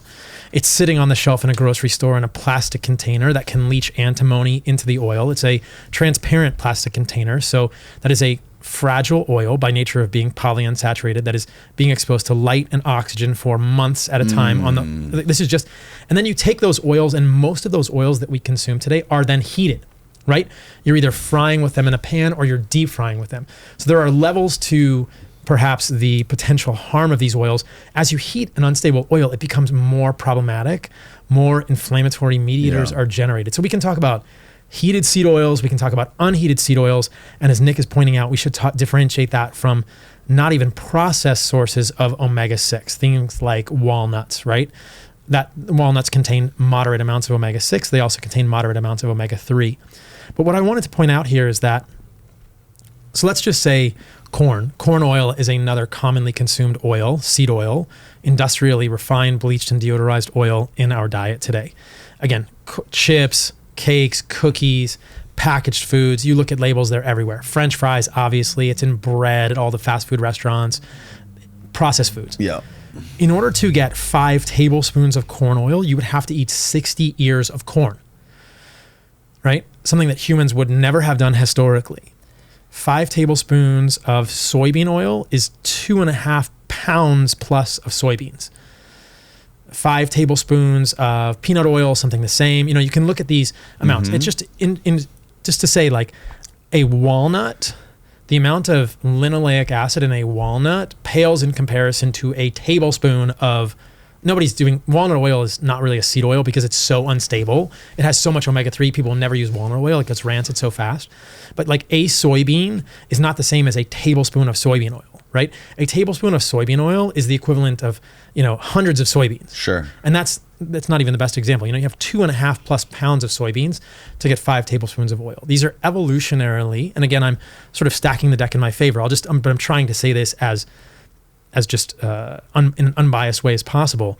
These are evolutionarily difficult amounts of oils to obtain from the actual parent foods. Right. So that's interesting. So we have those 3 differentiators. We're talking about omega-6 linoleic acid occurs in most unprocessed foods that you or I eat today, there is omega-6 linoleic acid in a grass-fed steak. It's a small amount, right? It's perhaps 1%. 1% of the fat in a steak is linoleic acid. 50% of the fat in soybean oil is linoleic acid. So you see there's a spectrum, right? An egg yolk contains linoleic acid. Right. So there's a difference between saying linoleic acid is, per se harmful, or is there a dose, or is there a form factor here as well? So yeah, and we can differentiate all those things, but that's just something I wanted to differentiate for people. Like historically, our consumption of linoleic acid today is 10x, 1,000% higher than it ever has been historically, because of our consumption of seed oils. Do we know when our consumption, this 5 tablespoons per day, started? Like when did this start, and like how has it grown? The first seed oil was introduced in 1911. Procter & Gamble made Crisco, right? So 1900, there were essentially 99% of the fat we ate was animal fat in 1900. And just to give context, again, record keeping not the same, but the heart attack wasn't even a thing. There was no diagnosis of heart attack in 1900. Wow, that's Humans crazy. didn't have like chest pain. Like that, this clinical syndrome is not defined until much later. Yeah, so holy shit, global production of is vegetable oil the same thing? Yeah, vegetable oil is the euphemism, right? So seed oil is it shows all of them: palm, soybean, canola. Yeah. Wow, so dude. 1911 is Crisco, and then more and more become a part of it. There's interesting history from Procter & Gamble and the American Medical Association that I can mention because we're on the topic. So the American Medical Association, I think, was started in the 1850s, but it didn't really rise to prominence until the mid-1900s, and part of that was a major grant from Procter & Gamble to the AMA. So there's a lot of speculation. Again, it's just purely speculation, but Procter & Gamble makes Crisco. Procter & Gamble was really behind the popularization of, at that time, hydrogenated seed oils into the public sphere in place of butter and lard, right? Because animal fats, 1900, 99% of what we eat is animal fat. And then Procter & Gamble makes Crisco. They say it's cheaper, it's healthier, it's white. It's not going to raise your LDL. As we begin to understand lipoproteins, we can talk about saturated fats versus monounsaturated and poly and their effect on ApoB and LDL. In 1939, I think, give or take, Procter & Gamble makes the equivalent today of a $100,000 donation to the American Medical Association for their sort of radio show. And then the American Medical Association begins to sort of get more on this polyunsaturated fat bandwagon. You can find ads from, I would say, the 1950s and 60s of, these are incredible ads. I think they're from maybe Mazola corn oil, but you can see this becoming a part of the zeitgeist. And there's a great ad. Maybe you can find it, Steve. It's like Denise or whoever it is, polyunsaturated her family tonight. So they're talking about cooking with this corn oil. What? There are these crazy ads. Yeah. So like, anyway, they become a part of the conversation and the cultural milieu over the last, let's say, 100 years, give or take, starting in 1911. Before that, essentially, cottonseed oil was made in the 1860s, but not used in food until 1911. Previously, most people know this, but previously seed oils were used for lamp oils and for engine oils. And they were used in World War II on submarines and ships because they retain their slipperiness when they're wet. Right. And when did this food pyramid get constructed? Do we know what year that happened? There's been a couple of them, but I think the first one, I want to say the 80s, maybe? With bread at the bottom. Yeah, right. I think it was the 70s or 80s, I'm guessing, but yeah. And that had to do with, that was funded by some of these industries as well, right? There is evidence of industry funding, and yeah. Can I make an imposition and a challenge, which is when I observe discussions around seed oils and just research in general, it does tend to devolve into history, talking about funding. It's not that that's not important, and not incentive structure. It's I'm not trying to, super important. No. I'm really not trying to color the conversation. I just think it's important. We're trying to break down your ivory tower, It's Nick. important for context. It's important for I'm a context. sleeper agent. We'll get to the science, but it's important for context, I think. I appreciate that. And I apologize. I'm not trying to color the conversation. I just think that's, and Danny was curious, and I think that's a really interesting question, because when, just intuitively, again, this is not double-blind, randomized, placebo-controlled trial. Right. When humans introduce new things into their diet and environment, we probably should be cautious. Yes. Again, that's just philosophical. Like, we're not, not everything that gets introduced is bad for us. One of the things I want to do is draw out what I believe to be Paul's quite nuanced perspective as differentiated from the caricatures and memes that get propagated around each of us because of the way media works. And, what I hear you saying, Paul, is, the way these seed oils are introduced into our diet is evolutionarily unprecedented, is coincident with a decline in metabolic health. Therefore, we didn't talk about the coincidence with metabolic health, but I don't like to draw those because I think there are so many things that do that. But yes, that's it. We agree on that. So I see that as different. I see it is different saying, look, this could be a problematic compound. Here are the reasons, and let's do some more research than people going on, I'll just say it, Robert F. Kennedy Jr. going on and saying like seed oils are, the most unhealthy thing in the human diet. That is a claim. That is a direct claim that I don't think could be substantiated. RFK said that? I'm pretty sure. Didn't he say something to that effect? I don't know. It's the most unhealthy. I don't know if he said that. Steve, you can find it and people can fact check me. I'm 99% sure he said something. He also said verbatim. that EMFs cross the blood-brain barrier. He did say something on Rogan about anyway. So I don't think he's the best scientific resource. Not to talk about him as a human. He's a great human. He's got good intentions. He's a great dude. Intentions count. I love him as a human. But I guess I want to challenge listeners to say like, yeah, this is important context. But now let's talk about the science. And what we can claim, what we can't claim. So let's talk about not processed seed oils. Let's start with linoleic acid. Is it bad? Is it bad in the body? Well, okay, can I just back up? I appreciate what Nick is saying because a lot of times you see this graphical overlay and it's a correlation, right? And you can add your correlative element here, right? You see, because we know that in the last 100 years, coincident with the introduction of seed oils, glyphosate, vaccines, choose your boogeyman, right? We have had an explosion of chronic disease in this country. Obesity, infertility, cancer, dementia, depression. I think it has a lot to do with technology too, people being sedentary. Exactly. Choose your boogeyman. And I don't like those overlays. I think that Nick is right to point out that correlation, you can make that correlation with a lot of things, right? Yeah. You can correlate the number of movies Nicolas Cage appears in per year and the number of drownings in pools, right? Like these are not the right way to do it. Now, it is an interesting thing to say like, okay, all of these things have become introduced into our society. Let's ask the questions around glyphosate. Let's ask the questions around vaccines. Let's ask the questions around ultra-processed foods, which are complex and are not simply containing seed oils. They contain many things, right? Let's ask the questions around other pesticides. Let's ask the questions around technology and devices and blue light and circadian rhythm disruption. There's a lot of things. I think that the important thing is that we're asking the questions as physicians or as lay people. We're trying to understand what is causing us to be so unhealthy, as opposed to just, let's just give us a medication. You're sick, here's a med. No, let's try and figure this out. But yeah, the correlation is not terribly instructive. Do you want to start talking about linoleic acid physiology, or you want me to? Let me say a word and then I'll let you add to it. Yeah. So from my perspective, I don't know exactly what Nick's going to say about linoleic acid physiology.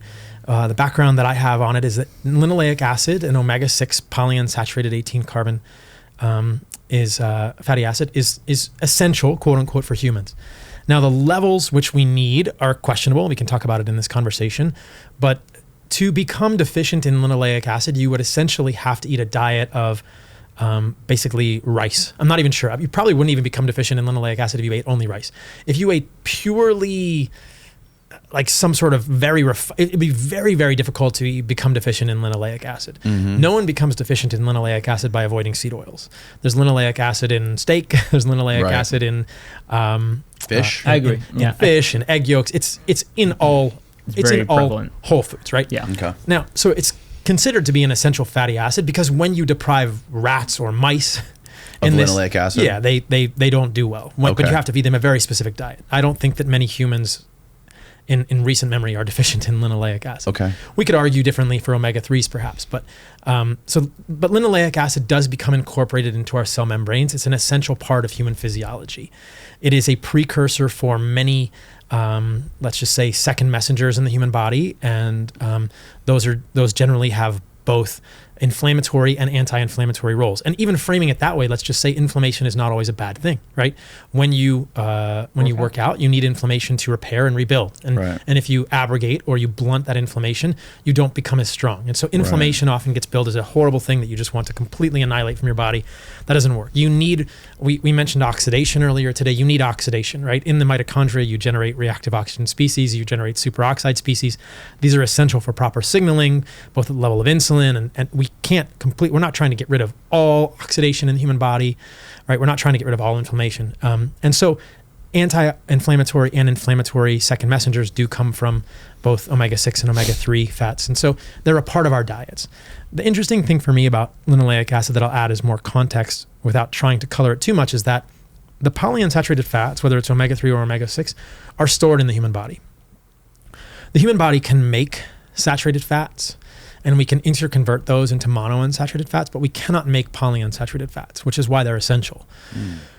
That also means that we store them. So the amount of linoleic acid and other polyunsaturated fats, which could be omega-3s, found in human cells, human membranes, human adipose tissue, and the tissue, the actual tissue you're looking at matters. That is in many ways directly correlated to intake. Not always, sometimes there are some nuances there, but we as a human species, and this has been done by Stefan Guyane, did a great paper about this, I think in the early 2000s, it's been shown that human adipose tissue has accumulated far more linoleic acid in the last 70 years. Because we eat more, we hold on to more. Whether or not that's good or bad, I'm trying not to pass judgment there, but we do hold on to fatty acids. The amount of omega-3s and omega-6s in our body, specifically our adipose tissue and some other tissues, correlate pretty well with intake. So we don't get rid of them easily. The turnover of these fatty acids is slow. So it's just something to consider that if you eat saturated fat, right, that's going to have certain effects on your body, but your body can already make saturated fat and your body can interconvert saturated fat with monounsaturated fats and vice versa. The polyunsaturated fats stay in our membranes. And that's just something to think about. Interesting. Steve, can you bring up adipose tissue cardiovascular mortality? The bottom one. The bottom one. So what do you make of this graph? It's from a meta. I think you actually shared it with me, if I recall correctly, Paul. So this is what it's showing is the hazards ratio for cardiovascular-related death, heart disease-related death, as a function of omega-6, and specifically linoleic acid, in human fat tissue, and it shows a favorable effect. It shows a favorable effect. So what do you make of that? There are other studies they didn't include that show an unfavorable effect. Of human adipose tissue? Yeah, I can show you one. Yeah. Do you know? Okay. So can you explain this? SHHEC 308? Those are just the names of the studies. The cases is the number of patients. And basically the way you read this is it's reported as a hazards ratio. Basically everything to the left of the vertical line, the 1.0, is a favorable effect in terms of linoleic acid concentrations. Okay. And if it's to the right, it's unfavorable. So here it's showing a favorable effect. Now, here's my thing. A favorable effect to cardiovascular mortality. Of having higher linoleic acid levels in the body. Now, so having more seed oils is better for cardiovascular. First of all, linoleic acid, I wouldn't conflate with seed oils. Okay. And also off of this, I'm not making the claim, just to be clear, this shows linoleic acid reduces cardiovascular mortality. But if the claim is it increases it, then observations like this, it's just not consistent with that observation. So if we're talking about storage in the body and considering that, quote, bad, how does this effect even arise? Now, maybe they omitted some studies, it's possible, but like still.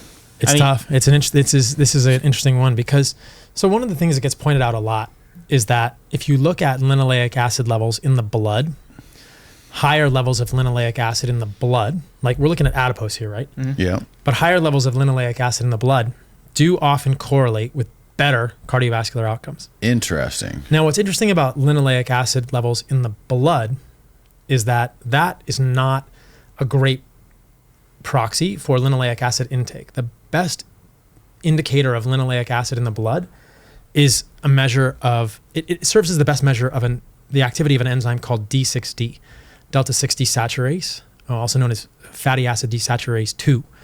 So without getting too granular, like in the human body, linoleic acid gets broken down into intermediates. One of them is DGLA, and then another one is arachidonic acid. And what we see pretty clearly is that if you have higher levels of this enzyme D6D, right, that is consistently linked with worse cardiovascular outcomes, right? And D6D is acting on linoleic acid in the cascade to move it to downstream metabolites, specifically arachidonic acid. Downstream from arachidonic acid, you get things that are called oxlams, so oxidative products of linoleic acid metabolism. And that's where things get quite complex because those are myriad, the names are very esoteric, and they're linked to all sorts of problematic things for humans. So there are actually, I want to come back to this and I want to show you the study that actually looks at levels of linoleic acid in the fat tissue and shows different results than this. But specifically with regard to D6D, there are Mendelian randomizations which suggest that D6D is causal for cardiovascular disease. And that's just saying if you look at a bunch of people with various levels of delta-6 desaturase based on their genetics, the people that have higher levels of delta-6 desaturase, an enzyme that moves linoleic acid down this synthetic pathway, tend to do worse from a cardiovascular perspective. And this is all part of this broader conversation around levels of linoleic acid in the blood and why that can be a little bit misleading for people. Because when you have higher linoleic acid in the blood, that's probably saying less of your linoleic acid is moving downstream, right? Right. And lower levels of linoleic acid, which are linked with worse cardiovascular outcomes, mean linoleic acid is moving down the pathway toward arachidonic acid and potentially these oxlam molecules. Okay. So that's interesting because that's the first piece to understand is that are you looking at D6D activity? Are you looking at linoleic acid being biotransformed into things in the human body, or are you actually looking at linoleic acid levels? Adipose, as I said, it's a decent marker of linoleic acid consumption. It's not perfect. And so when you look at this was interesting when Nick showed me this, but there are other studies, I need to find it for you, that look at linoleic acid in the fat and show different results in cardiovascular mortality. The problem with this, you look at the cases, so it's 308 cases, 110 cases for these two cohorts. It's like, it's difficult. Yeah, it's not the full deciding factor, but it's confusing for sure. I don't think you can disregard based on... One second. Yeah. Steve, what happened to our background, bro? What do you got going here? It disappeared. I can bring it back up. I didn't want to distract everybody. Okay, let's keep going. First, just in general, because this comes up again and again, the sample size of a study doesn't say much about its quality per se. But the only reason I mentioned is because the other one I was going to show, I think, was similar size or a little bit bigger than one of them. Oh, yeah. Well, I think, okay, I can put that as a sticky note for something I need to write independent content on. I can go through each of the 3 studies. But that aside, just to kind of reinforce what Paul is saying, because I think sometimes analogies pop into my mind and I want to share them. And I think it's a good point and an important point. So, I've been seeing a lot of Lord of the Rings reels, girlfriend-boyfriend reels on Instagram. So now I'm thinking, it's like if linoleic acid is orcs storming Helm's Deep. You have the orcs that are outside, the linoleic acid in circulation, and then those that get through the barrier, or say biotransformed into something more harmful. And so Paul is right that it can be misleading to look just at the orcs outside the wall. And what's important is how much your wall is broken down. So in this case, how much bioconversion do you have into things that are harmful? I guess what I'd add here is a couple things. One, we can't have a whack-a-mole game here. We need to be like, well, what is actually the health proxy? Is it delta-6 desaturase activity? We can measure that. Is it linoleic acid in adipose tissue? Is it circulating? What of these things are informative? Because if we're having a conversation where we're talking about one biological pathway, then people pull up contradictory data, then we jump off that marker onto another, we're never going to have a full conversation. So I think a lot of this is in the realm of curiosity and speculation, and I want to keep it there because Paul said, it's complicated, the pathways, even in just fat tissue, for what can happen to linoleic acid. And that is... context keeps coming up, heavily contextual. So I'll give you an example of one good thing that can happen. I'm not saying this is the bulk pathway. I just want to kind of broaden people's minds about what happens to this once it's in the body. In fat tissue, in particular brown and beige fat, it can be turned into a derivative, an oxylipin called 12-13-dihome. Oh, dihome. That's what I said to you, I think, earlier. I don't actually know if I've never heard it said out loud, but yeah, 12-13-dihome sounds kind of cool, so we'll say that.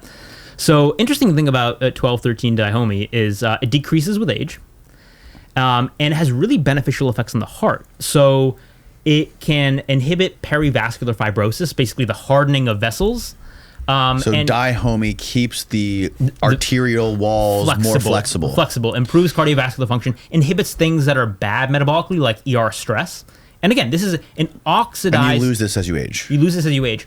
But interestingly, and then this is just a context mind opener, you can increase it with lifestyle intervention. So there are human trials showing you can increase 12-13 dihomey levels by about 39% from a cold plunge. Really? Yeah, because this is something made in brown and beige fat. So there were studies done that show this? Yeah, human studies. I have a YouTube video where I get input from, I think it was the first. Which study was it? I can find it while Paul is responding. Steve, can you show my screen? But yeah, this is the study I was mentioning. Holy shit, that worked good. So you see there, I highlighted the platelet linoleic acid concentration was also positively associated with CAD. This is adipose tissue concentration of linoleic acid, positively associated with the degree of coronary artery disease in a cross-sectional study of 226 patients undergoing coronary angiography. And this is from what? This is just an independent study, right? Okay. So we're just showing that when we're looking at adipose tissue, the results are conflicting and confusing. Yeah. I think that to Nick's earlier point, it's we have to sort of decide like what markers do we care about the most with linoleic acid? Yeah. Or do we look at RCTs because we can talk about randomized controlled trials like Minnesota and Sydney? Do we look at adipose levels in correlation with coronary artery disease? I think Nick is starting to talk about oxylipins. I think it's useful to talk about oxlams, which are these oxidative products of linoleic acid metabolism. And I think that we should probably talk some about oxidation of LDL, which is another problem. So broadly, the way that I see the seed oil conversation, well, I guess we're sort of talking about linoleic acid versus seed oils now. But broadly, I think what we're looking at here is... easy for you to say. Acid comes from seed oils though, right? Not exclusively, right? Okay. Because it's found in things like an almond has a little bit, right? An egg yolk has a little bit. We talked about this, right? Right. Steak has a little bit of linoleic acid. But primarily it comes I think that the major source of exposure for humans to linoleic acid in the last 100 years is seed oils. Yes, okay. If you look, again, going back to the history, historically, like indigenous groups, they're getting 1 to 2.5% of their calories from linoleic acid because there's a small amount in meat and eggs and quail and birds. So do we know how many of these either independent studies or published studies, trials, whatever, do we have supporting the idea that linoleic acid increases cardiovascular disease? And then how many do we have that say that there's no effect or a better effect? It depends on the quality of the trial, right? So on my X account, I pinned a thread that I did a few years ago. And I looked at all 11 randomized controlled trials looking at saturated fat versus seed oils. And when you go through the thread, you can pull that one up. I don't know if you want to, I can pull that up here if you want, Steve.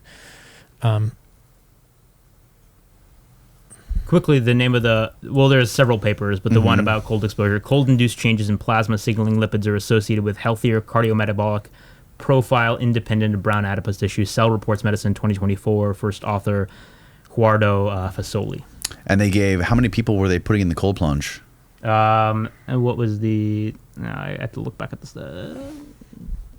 64. Because I was only aware of one study that was like it was on like Scandinavia. I forget who. Huberman always talks about it. Oh, was it the dopamine one? The one where dopamine increased peripherally? Anyway, we can get back to that. I don't think so. I think this was a cardiovascular one. Go ahead, Paul. So this is just one thing that you were asking about, Danny. It's like, okay, so when we're talking about seed oils, if we're just kind of in that realm and we're saying, okay, what are the randomized controlled trials that have been done with seed oils? Right. You'll look here. So I summarized about 11 of them, and there's rose corn oil, there's Oslo Diet Heart, there's one called the Medical Research Council Trial, Los Angeles Veterans Trial, Sydney Diet Heart, Minnesota Coronary, the Diet and Reinfarction, there's St. Thomas Atherosclerosis, National Diet Heart Study, the Finnish Mental Health Hospital Study, there's Houtsmuller Diabetic Angiopathy Trial. And so these are all done between, let's say, 1958 and 1980s. Okay. We don't have any more recent trials on seed oils. Wow. And if you go through them, I mean, we can go through them individually if you'd like, or I can give you a high level from what I think. If you go through them, what you find is that the trials are consistently poorly constructed. We have some trials which say seed oils increase the risk of cardiovascular disease, and you have some trials which say seed oils don't increase the risk of cardiovascular disease, or potentially even lower it. And so there are some that say it lowers it. There are some that say it lowers it, but in my analysis, this is my analysis. Nick can look at these, or he can give us his sense of what he thinks about the RCTs broadly as well. When you look at the ones that say seed oils are benign or beneficial, you can basically pick something wrong with every single one of those trials. For instance, if you look at the Oslo Diet Heart Study, we can double click on this. Can we see who funds these trials too? They're from so long ago. So here's Oslo Diet Heart, 1958 to 1963, right? 5-year follow-up, 412 participants. It's a control group, and the experimental group is getting 76% of its calories from soybean oil in the experimental group. Now, the experimental group had a significant reduction in serum cholesterol, which was associated with a reduced coronary heart disease relapse rate.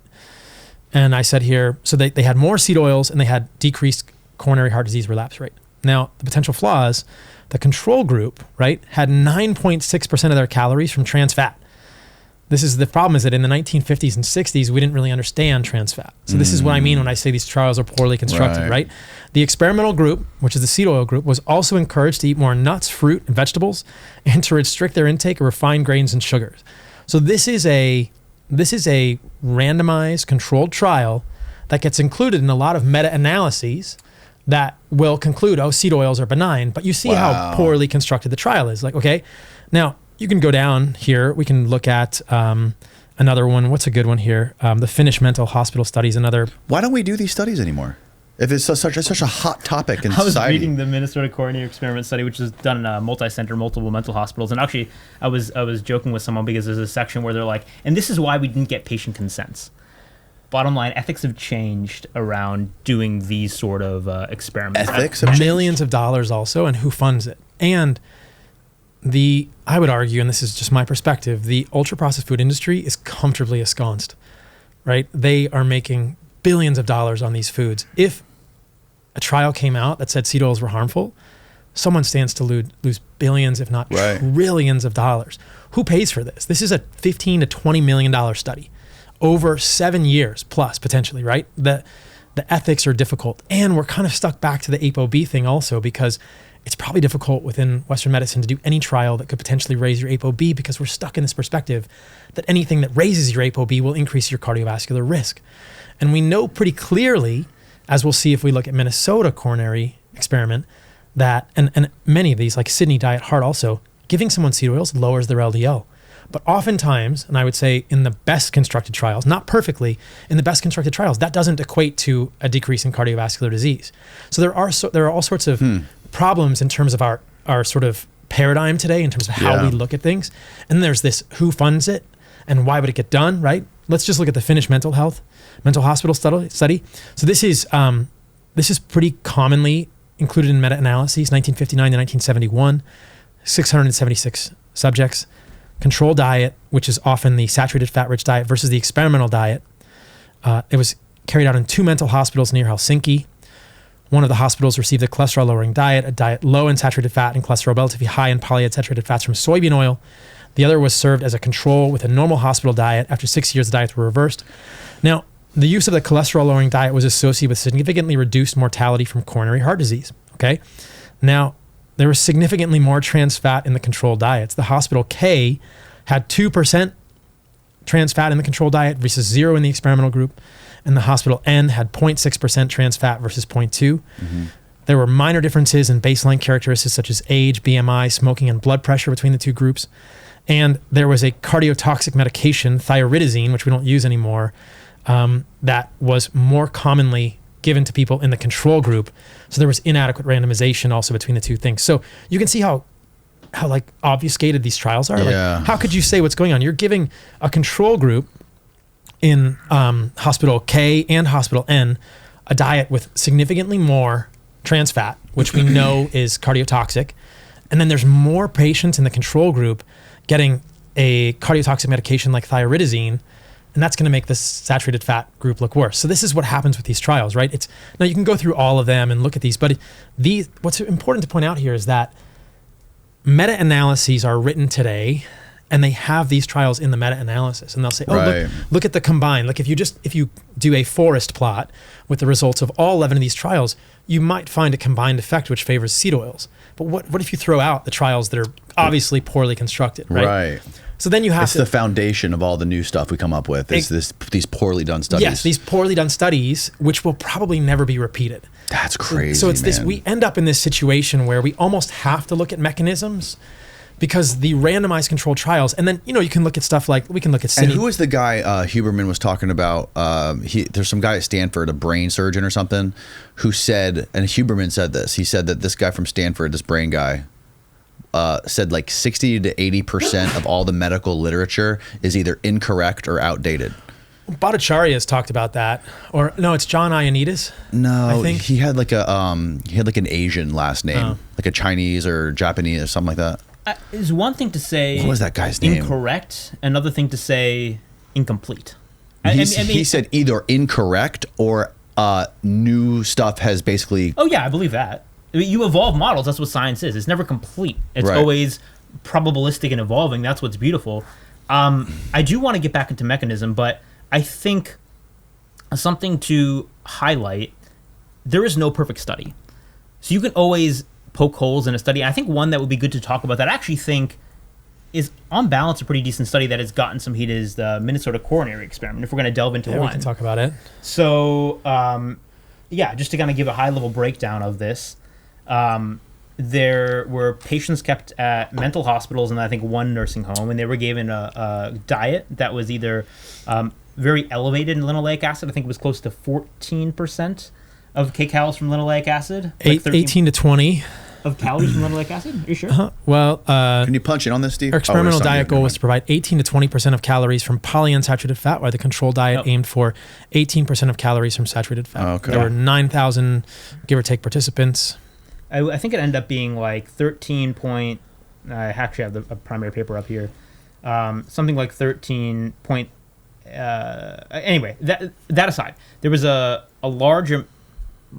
13.2% of calories versus 4.7. So there was a randomized controlled trial. In this case, it was actually double-blinded, supposedly, where there was a group that was given more linoleic acid in the form of corn oil versus a group that got a higher saturated fat diet relatively. Right. And then the results were a massive drop in LDL in the corn oil group, Right. but trending towards worse mortality, so more deaths, and more cardiovascular disease, including on autopsy. So they had autopsies of these people. Especially in the older age groups, over 65. It appeared to be the case. The fact is a lot of the data weren't available. They were like in the basement on like 9-track tapes, and they had to be recovered. There's a crazy story about this one. Yeah, Malcolm Gladwell. You shared a podcast this Really? morning. Malcolm Gladwell did a podcast about this on his revisionist history called The Basement Tapes. Mm-hmm. The history of this is that Ansel Keys, who is a kind of an infamous researcher. Yeah. I didn't mean to interrupt you, Nick, but I'll just add this and then I'll let you run with it again. Infamous researcher in the 1950s and 1960s was one of the primary authors of this paper, and he and the main author did not publish the results for many, many years. And then Chris Ramsden, who's done a lot of interesting work in this space that we can talk about, some other stuff that he's done, actually found the information in one of these primary authors' basements and redid the analysis many years later, 16 years later, I think. So Ansel Keys. And that's this stuff? That's this study. Oh, wow. Yeah, so it wasn't originally published. Ansel Keys obviously was in favor of the hypothesis that polyunsaturated fats were good for humans. He was kind of the beginning of this diet hard hypothesis, and this didn't fit his results. So it's possible that he wasn't happy about this. Who knows? Whoa. Or they just got lost. So I again come back to it's interesting framing. Is it possibly suppressed? Maybe. I don't even know that that's a functional way to look at it. Who knows? So we can talk a little bit more about the study and the criticisms of it. Steve, can you go copy the PubMed ID in Paul's tweet and then go to figure 6 in the paper? It's going to become relevant in a second. But high level, the criticisms as I understand them, because again, there is no perfect study. It's been being talked about recently because I think Mark Hyman did a pretty viral reel on it where, like you said, in the other trials, there was more trans fat in one group. It's being argued that the higher trans fat diet was the corn oil diet, and that accounted for the effect, and also about 3/4 of the patients dropped out of the trial. It's complicated. My 2 cents on this is, okay, first of all, I don't know how much the trans fat difference between the groups actually was, if at all. It's interesting. Ramsden et al. Actually talk about this in the paper. They talk about how Ansel Keys knew trans fats elevated saturated fat, so would have designed the diet in such a way. They elevated LDL. Trans fats elevated LDL. Elevated LDL, so it would have been designed in a way to potentially minimize the trans fats. It's all speculative as to whether there was actually a difference in trans fats and what that difference would be.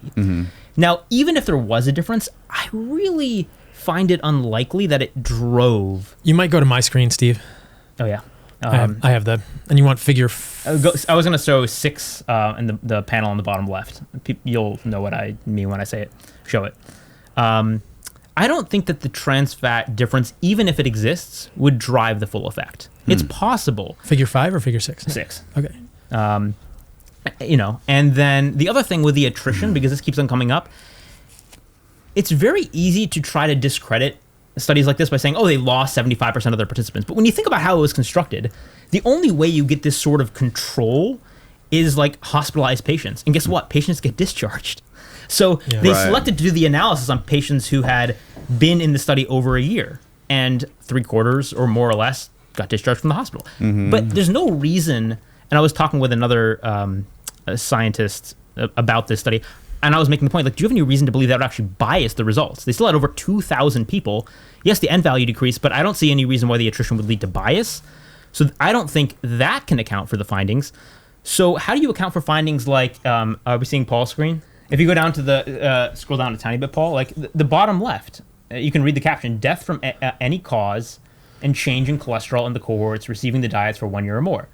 And what do you see? Like, there's actually a pretty clear dose response from cholesterol lowering and probability of death. That's what it's saying. The more right to you go, the lower the cholesterol drops as a result of the intervention, and the higher the probability of death. The lower the cholesterol goes, the more people die. And again, it's really important to be clear about what claims I am making and what claims I'm rebutting or not making. So I'm not saying omega-6 linoleic acid kills. I'm not making that claim.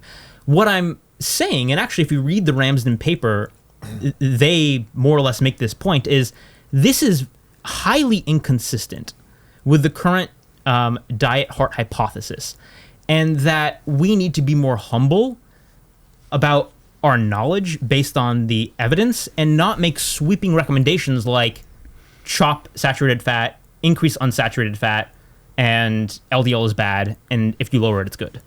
It's, again, the idea of the myopic focus on LDL. Yeah. It's rebutting a claim, not necessarily making the extreme opposite claim. And I think that's super important. I mean, these might be interesting to look at, too. The higher the cholesterol, the lower the mortality rate? As the cholesterol dropped, more people died. So as people we talked about this earlier, as people got the seed oil group, they cholesterol drops. When you give people polyunsaturated fats, you will lower the LDL. We can talk about the potential mechanisms there. And so in the Minnesota coronary experiment, and these are the Kaplan-Meier survival curves we can talk about as well. Okay. In the Minnesota coronary experiment, the people that had the highest degree of cholesterol lowering had the highest increased rate of death, right? Wow. The most increased rate of death. And what Nick is saying is that this is in contradistinction to the mainstream recommendations that cholesterol lowering is always good. And this is why Minnesota has been talked about so much. It's the largest trial that we have. It was very rigorously conducted. Again, Ansel Keys, a proponent of the diet heart hypothesis, was one of the key investigators here. It was double-blinded. So what that means is that the patients nor the doctors knew what was in these burger patties that they got. This is like the equivalent of Beyond Beef in the 1950s and 60s.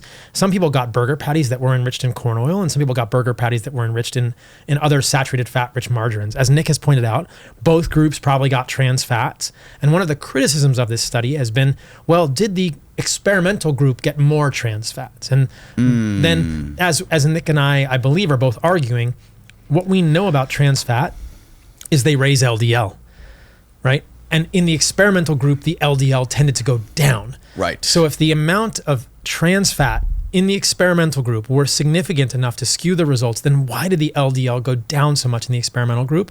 And why was it that the more the LDL went down, the higher there was the incidence of death, right? So you're having worse outcomes. Essentially, like it's trending toward worse outcomes when you give people more seed oils potentially, which is different than what the experimenters expected. Yeah, I think it's just a matter of even if people are like, okay, well, there's a very potent specific trans fat that accounts for the effect. What I'm trying to say, and I think Paul's trying to say the same thing, is yeah, but practically in the zeitgeist and in medicine today, we still myopically focus on the biomarker LDL.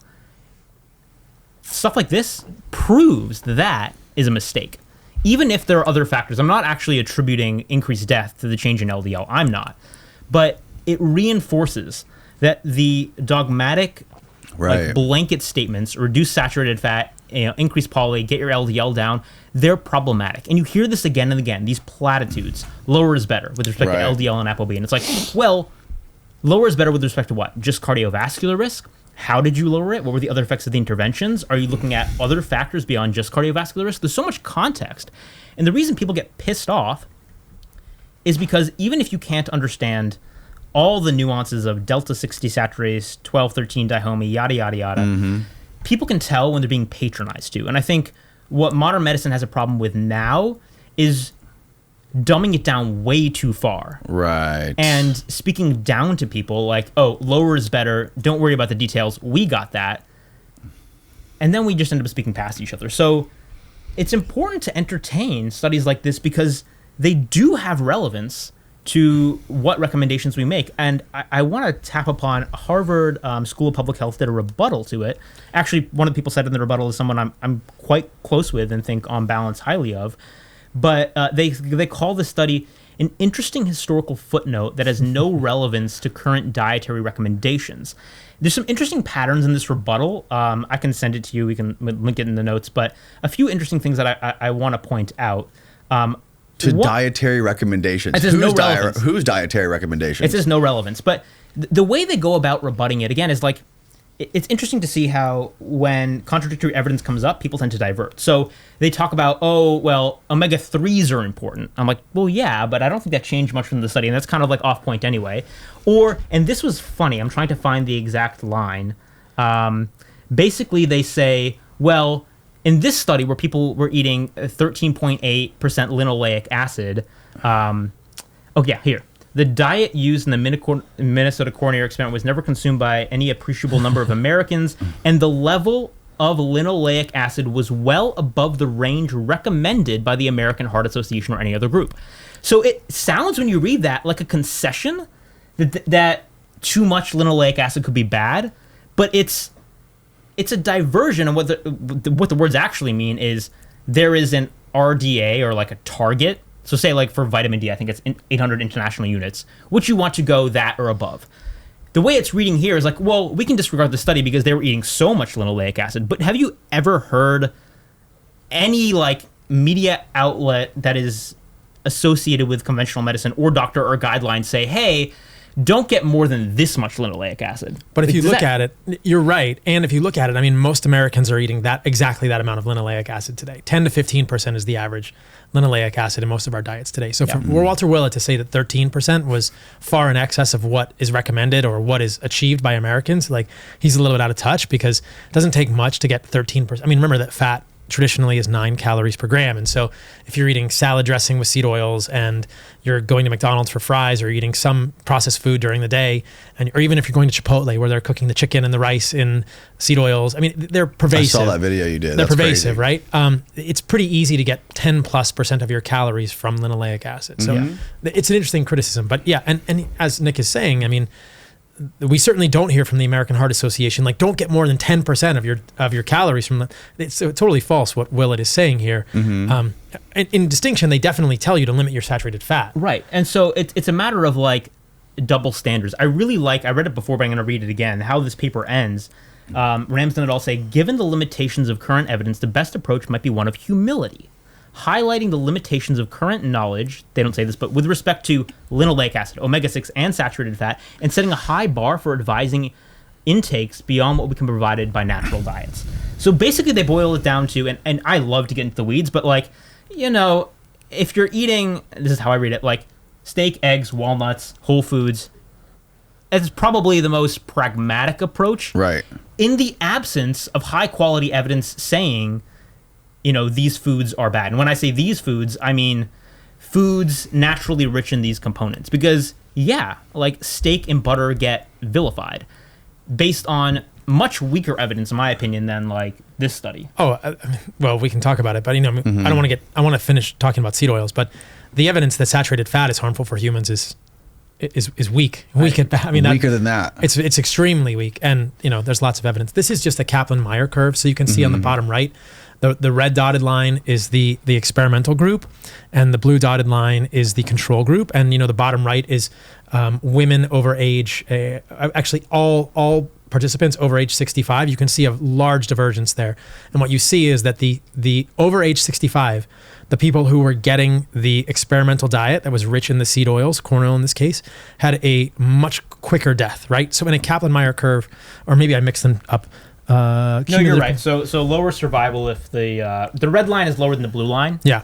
In the over 65 group, and so I don't. The diet group is the blue line. I'm sorry. So that it's in this way, it's going up. So the cumulative proportion of death, they kind of reversed it. The cumulative proportion of death. The blue line is the experimental group. The red line is the control group. Experimental group meaning what? The seed oils. So the seed oil group was dying faster. You can see how much that blue line diverges from the red line in the bottom right, at especially starting at 400 days, right? 450, 500 days. So right here, you see this clear divergence. And yes. It pretty much, you can see that the experimental group, the blue line, is making up a larger cumulative proportion of the deaths than the experimental group getting the higher saturated fat. Right. So it's interesting, right? And this diverges from the mainstream guidelines at the time. And this is just one randomized controlled trial. We can look at some other ones, but this is what's tricky about the data, the RCT data on seed oils versus saturated fat. As I said in the beginning, it's all done 30 to 40 years ago at best. None of it's perfect. If you look at the best trials, in my opinion, I would argue they show things like this, and the trials that show different results, you have pretty major fatal flaws in the design of the study. This is what we're dealing with, though. Yeah. And I think it's why, hopefully we'll get into this in a moment, we can also kind of step back, maybe look at some animal data and look at some mechanisms to try and guide us, and why I did kind of want to frame it for people from a historical perspective, because I think ultimately what we're dealing with here is the question. There are two major questions maybe to this podcast. Do I have to worry about my elevated LDL? And should I be eating butter? I'm oversimplifying this, obviously. Should I be eating butter or should I be eating soybean oil? What do I do to be healthy? Got it. Now, what is your current LDL? Is it still in the 500s? Last check was 574. 574, and you're letting it ride at 574. I'm monitoring my your cardiovascular health by doing coronary CT angiography. Right. And last check it was zero. I might also have, there's a lot of context around this, including family history. My mom is actually in a similar boat, but she's 60. So her LDL, funnily enough, she probably has some sprinkling of a congenitally high LDL. So she's always had high LDL, but then she went keto and it went into like into the 400s. So she's, and given permission me to talk about this, and by the way, she's an MD PhD as well. So like I'm not. Oh really? Yeah. So she can make her own medical decisions. But we ended up talking about like, well, what should she do? Her lifetime exposure to LDL and ApoB is astronomical. Got a coronary CT angiography, zero. 65. 60. So how can LDL be causal, right? Well, again, we're getting individual. Back to it's there are better things to look at now than LDL, and LDL I don't think should ever be looked at in isolation. Does she know her fasting insulin? It's low. Presumably. Yeah, I've seen it. It's probably like 3 years. Like she's very metabolically healthy. She's very metabolically healthy. Wow. Phenotypically or by blood work. Yeah. She looks like she's like 40. Yeah, right. What do you think the ultimate cause? I know there's probably multiple causes, but what do you think the ultimate cause is of why so many people are obese in America? This is the big question, man. So actually, this is a good place to talk about mechanisms. Do you think seed oils can cause obesity, and if so, how? Okay, so let me pull up another study that I found this one in preparation for this podcast. I think you guys will find this interesting. So there are a couple of things here. Could endocannabinoids? Yeah. So this one is interesting. This is a trial from 2020, and it looked at levels of 2-AG and anandamide. These are endocannabinoids, similar to cannabinoids that you would get from like marijuana, in 183 obese females from Iran. And what they found was that there were 3 major dietary patterns: Western, healthy, and traditional. And the obese women who had the Western dietary pattern had higher levels of 2-AG and AEA. The reason this is interesting to me is because these can affect appetite and satiety in a negative way, right? So you get the munchies from smoking weed, right? Yeah. And conversely, there's a drug called rimonabant, which is a CB1 antagonist. So cannabinoid receptor 1 antagonist is rimonabant. Rimonabant works very well to reverse cardiovascular disease in trials.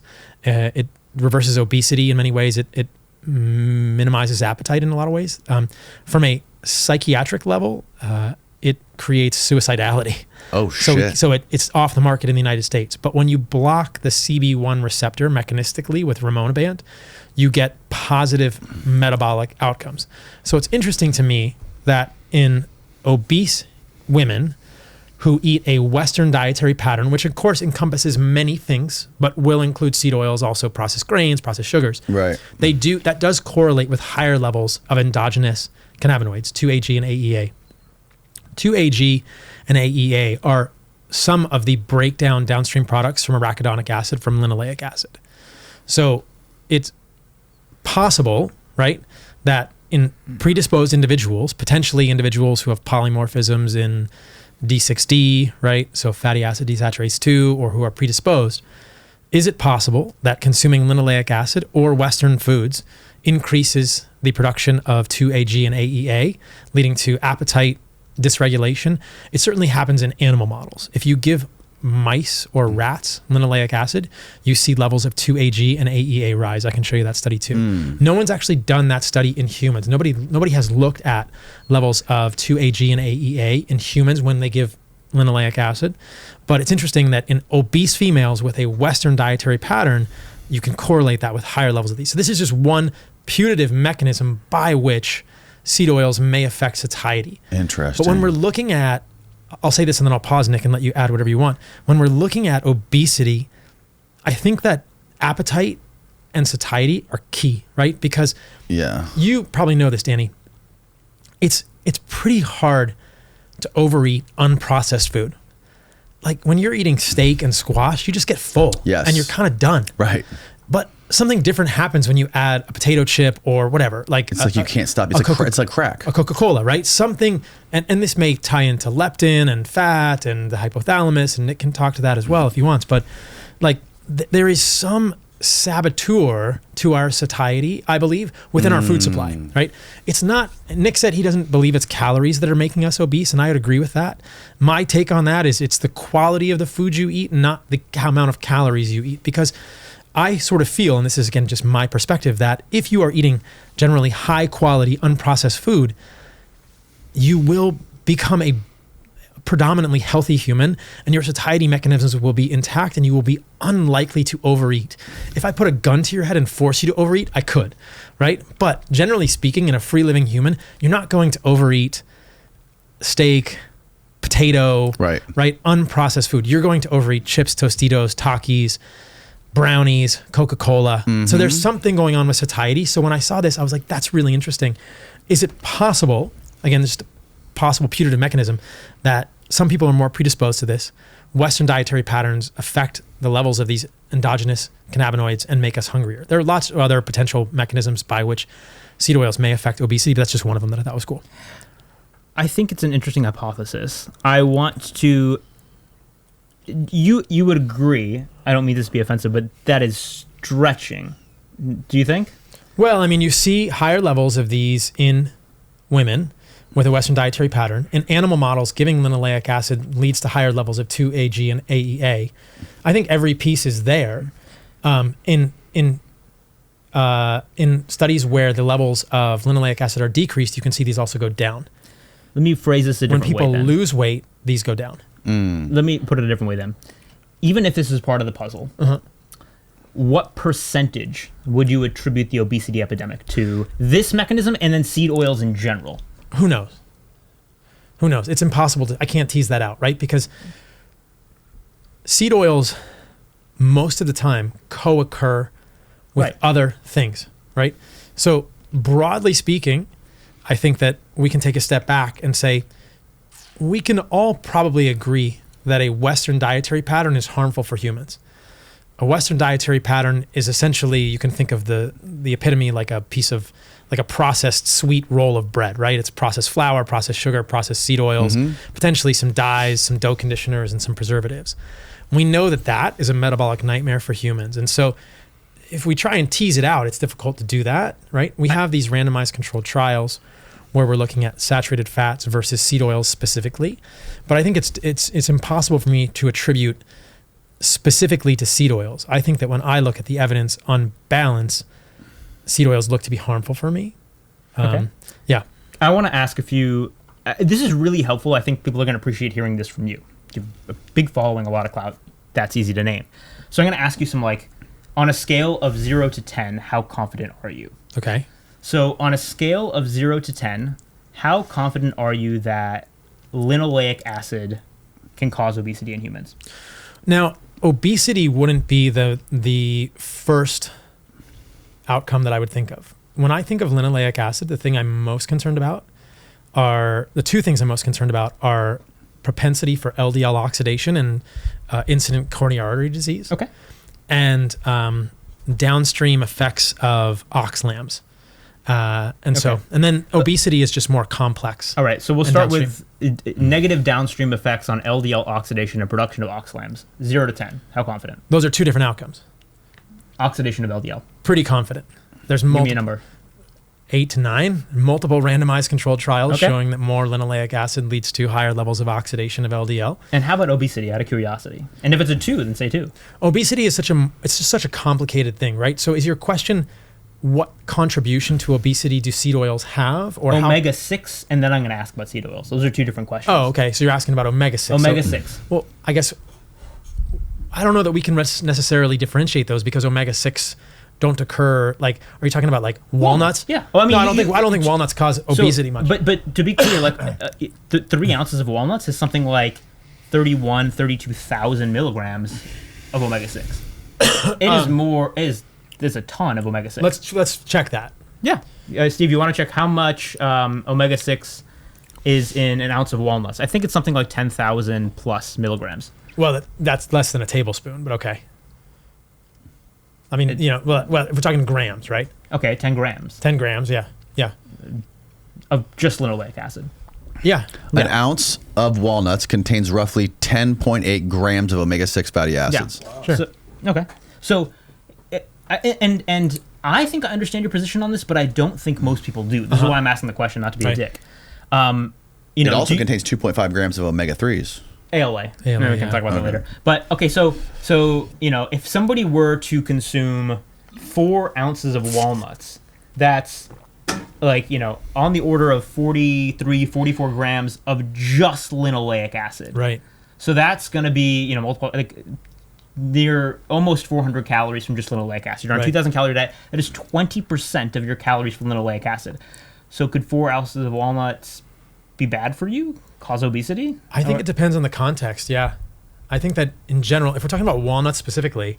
Maybe. You're a very unconfident, this is interesting maybe, but we don't know. Yeah, we don't know. Okay. I think that's useful to hear. Now... And again, like, the walnuts conversation is very different than the seed oil conversation. I agree. But the reason I'm asking these questions so explicitly, again, not just to give you a hard time, but because I think we understand the distinction in our minds. I just don't think it gets discussed. Like, I have literally... The degree of domino chain logic creep that you see is like, okay, highly oxidized processed seed oils are bad. Then it's omega-6 are all bad. Then it's polyunsaturated fats. They're fragile and they're bad for you. I have literally had me say that, like, have people tell me that Quest candy bars, non-ironically, are healthier than sardines because they're high in PUFA. And it's just like, but sardines are high in PUFA, or Quest candy bars are high in PUFA? Sardines, they have omega-3. So like, yeah. I'm just saying that is at the extreme end of the interpretation. Sure. But triage point 1, if people get nothing out of it, is linoleic acid, omega-6 in whole food is very different than the heated processed stuff. Right? It's certainly going to occur with many other cofactors, vitamin E, etc. Right, Yeah. right. But also there's going to be just to complete the picture on what happens once it's in the body, even aside from outside, you mentioned obesity. One thing I think is really interesting as a hypothesis is, could a certain metabolic state, let's call it obesity, make you more susceptible to omega-6? So you talked about LDL oxidation. One enzyme and a biomarker, you can go to Quest or LabCorp and get this measured. It's called myeloperoxidase, MPO. Myeloperoxidase is really interesting because it increases cardiovascular risk in several ways. One way is increasing the oxidation of LDL from within the vessels. Mm-hmm. Interestingly, it's produced by fat, actually around blood vessels. It's called perivascular adipose tissue. It decreases fat browning and decreases energy expenditure, at least in animals, and then decreases adiponectin, which is, adiponectin is kind of like a yoga class for your arteries. So basically this fat-produced hormone that does go up in obesity makes blood vessels stiffer, oxidizes LDL. So just the oxidation effect, if you have an environment where you're more susceptible to oxidation, have higher levels of this enzyme because you have more fat tissue secreting it, you might be more susceptible to damage from quote-unquote excess omega-6 versus, say, you're lean, healthy, on a ketogenic diet. Linoleic acid is incredibly ketogenic. Turns into, I can boost my ketone levels with sesame oil over 20 hours to like 6 millimole. Yeah, whether that has any clinical relevance is questionable. The point is, whether we're talking about 13 dihomey, I guess we're calling it, oxidation by myeloperoxidase, generation of 4-HNE turning into ketones, this biomolecule has so many paths. Sure, linoleic acid can go a lot of different places. And the metabolic milieu, your metabolic status, influences how you partition, how you partition everything, how you partition calories, how you partition linoleic acid into different biomolecules. So I emphasize this because I want people to be thoughtful, just like applying it to their own life. What food are we talking about, and what is my metabolic status? If you have pre-existing obesity and you're eating a mixed macronutrient diet, maybe you shouldn't be cooking. I would think you shouldn't be cooking with corn oil. I'm going to agree with you on that. You're lean, healthy keto. Are 2 ounces of walnuts bad for you? I don't think so. I don't think so. Yeah, it's a different situation. Yeah. Oh, I agree, and I think that's really, those are extreme examples. Yeah. But they highlight a very important point. Yeah, I think most of what I think is important about this conversation is the presumably oxidized, refined, bleached, and deodorized seed oils. Okay. Yeah. So I want to ask you now, refined, bleached, and deodorized. Big $10 scary words. Right. Specifically, what's going on that you're concerned about in that the refining? The heating, oxidation. We can table that. That's obvious. Refining, bleaching, deodorizing. What specifically in that chemical process is increasing risk? What is isn't there something called hexane or something? There is hexane. Yeah. Yeah, you can measure it. Neurotoxic. Benzene also. Hexane is neurotoxic, but again, it's a question of. And hexane comes off of when you do the bleach and the oxidizing of these oils. It's used to extract the oil from something where. Right. You can imagine it's hard to extract oil from corn, so it's used to separate out the oil, and then they try to remove the hexane, but some residual remains. Mm-hmm. I tried to look for how much residual remains, and it does vary. I think there's one study out of Iran or something like that I found, but my question is, again, this comes down to what do we know and what do we don't know. The fact that there is something that has neurotoxic potential used to treat food, I think is, that concerns me. But that's very different from someone saying seed oils contain neurotoxins and implying that there's actually seed oil associated neurotoxicity, which it's hard because you wouldn't go off of what is required to cause acute toxicity. It's not like you're going to have a tablespoon of corn oil and get neurotoxicity. So there's the argument of small cumulative doses are problematic. It's a reasonable hypothesis. The thing is, I don't think we'll ever really know. There have been studies on this. Steve, will you show my screen real quick? So we have, this is a study on the estimated of trace amounts of benzene and solvent extracted vegetable oils and seed oil cakes. All seed oils are solvent extracted. So again, they're talking vegetable oils versus seed oils, but you can look in here and you can see if you read the paper that there are often trace amounts of benzene, which is a known carcinogen, in seed oils. There are other potential contaminants also. So we have studies looking at... Acroleon's one? Acrolein is one. That's when you heat the oil. You can look at the presence of heavy metals in vegetable oils. That's been looked at. Now, I mentioned this early in the podcast. Antimony is probably the biggest issue.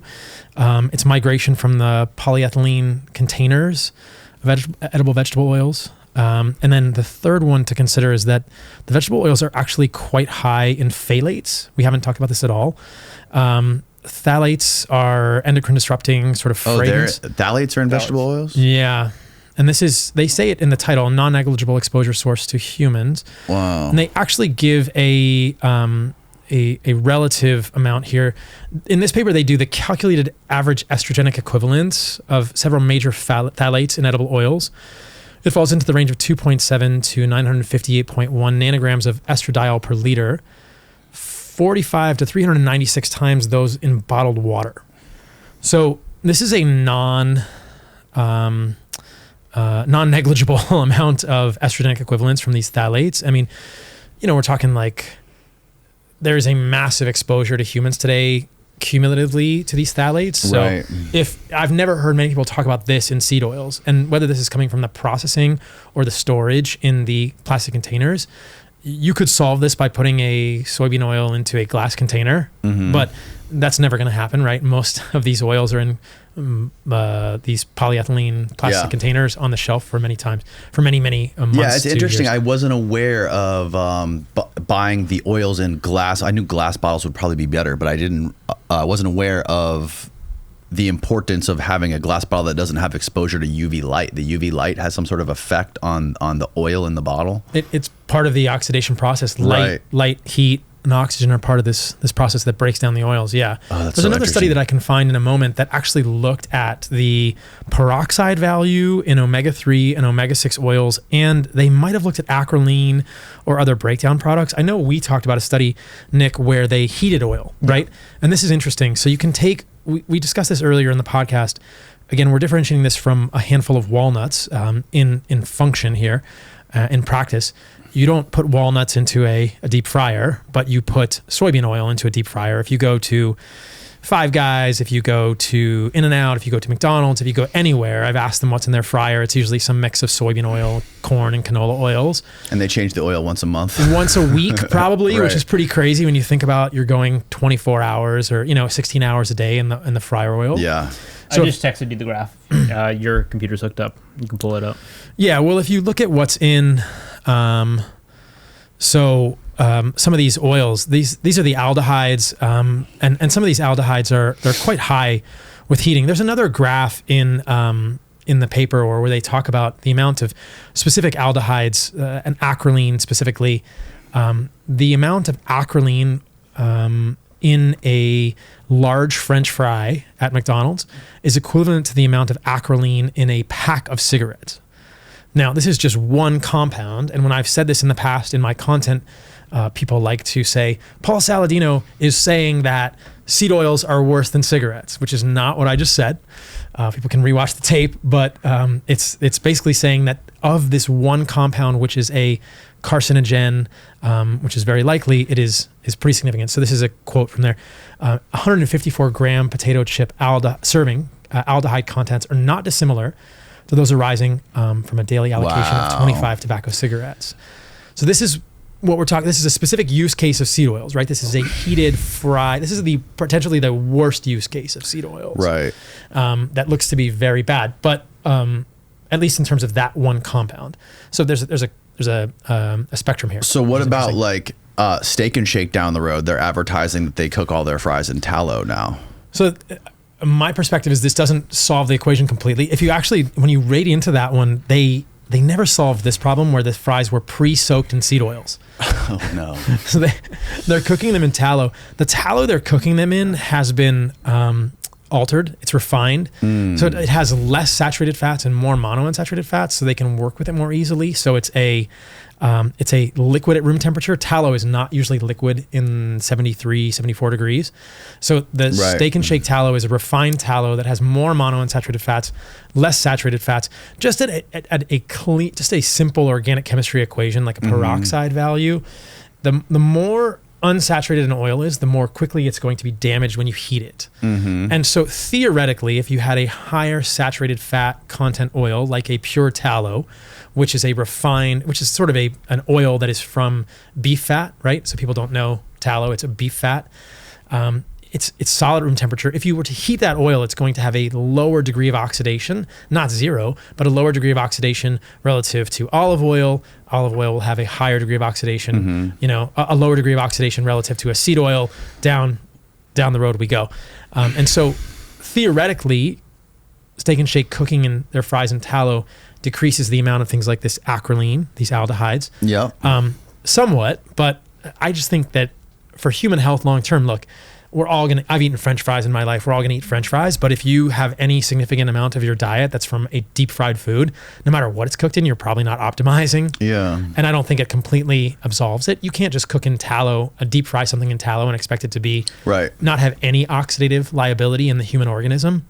So there's a lot. This is like, it's just there. like we talked about. I mean, this is just like one siloed part of this giant game of whack-a-mole that I feel like affects the human body. And like anecdotally, I don't know what it is, but I'm sure you can attest to it. Like when you go to Costa Rica, I can go to Costa Rica for a couple weeks and I can eat pizzas, burgers, tacos, all the junk food they offer there. And I still feel way better than if I just eat something from fucking Chipotle.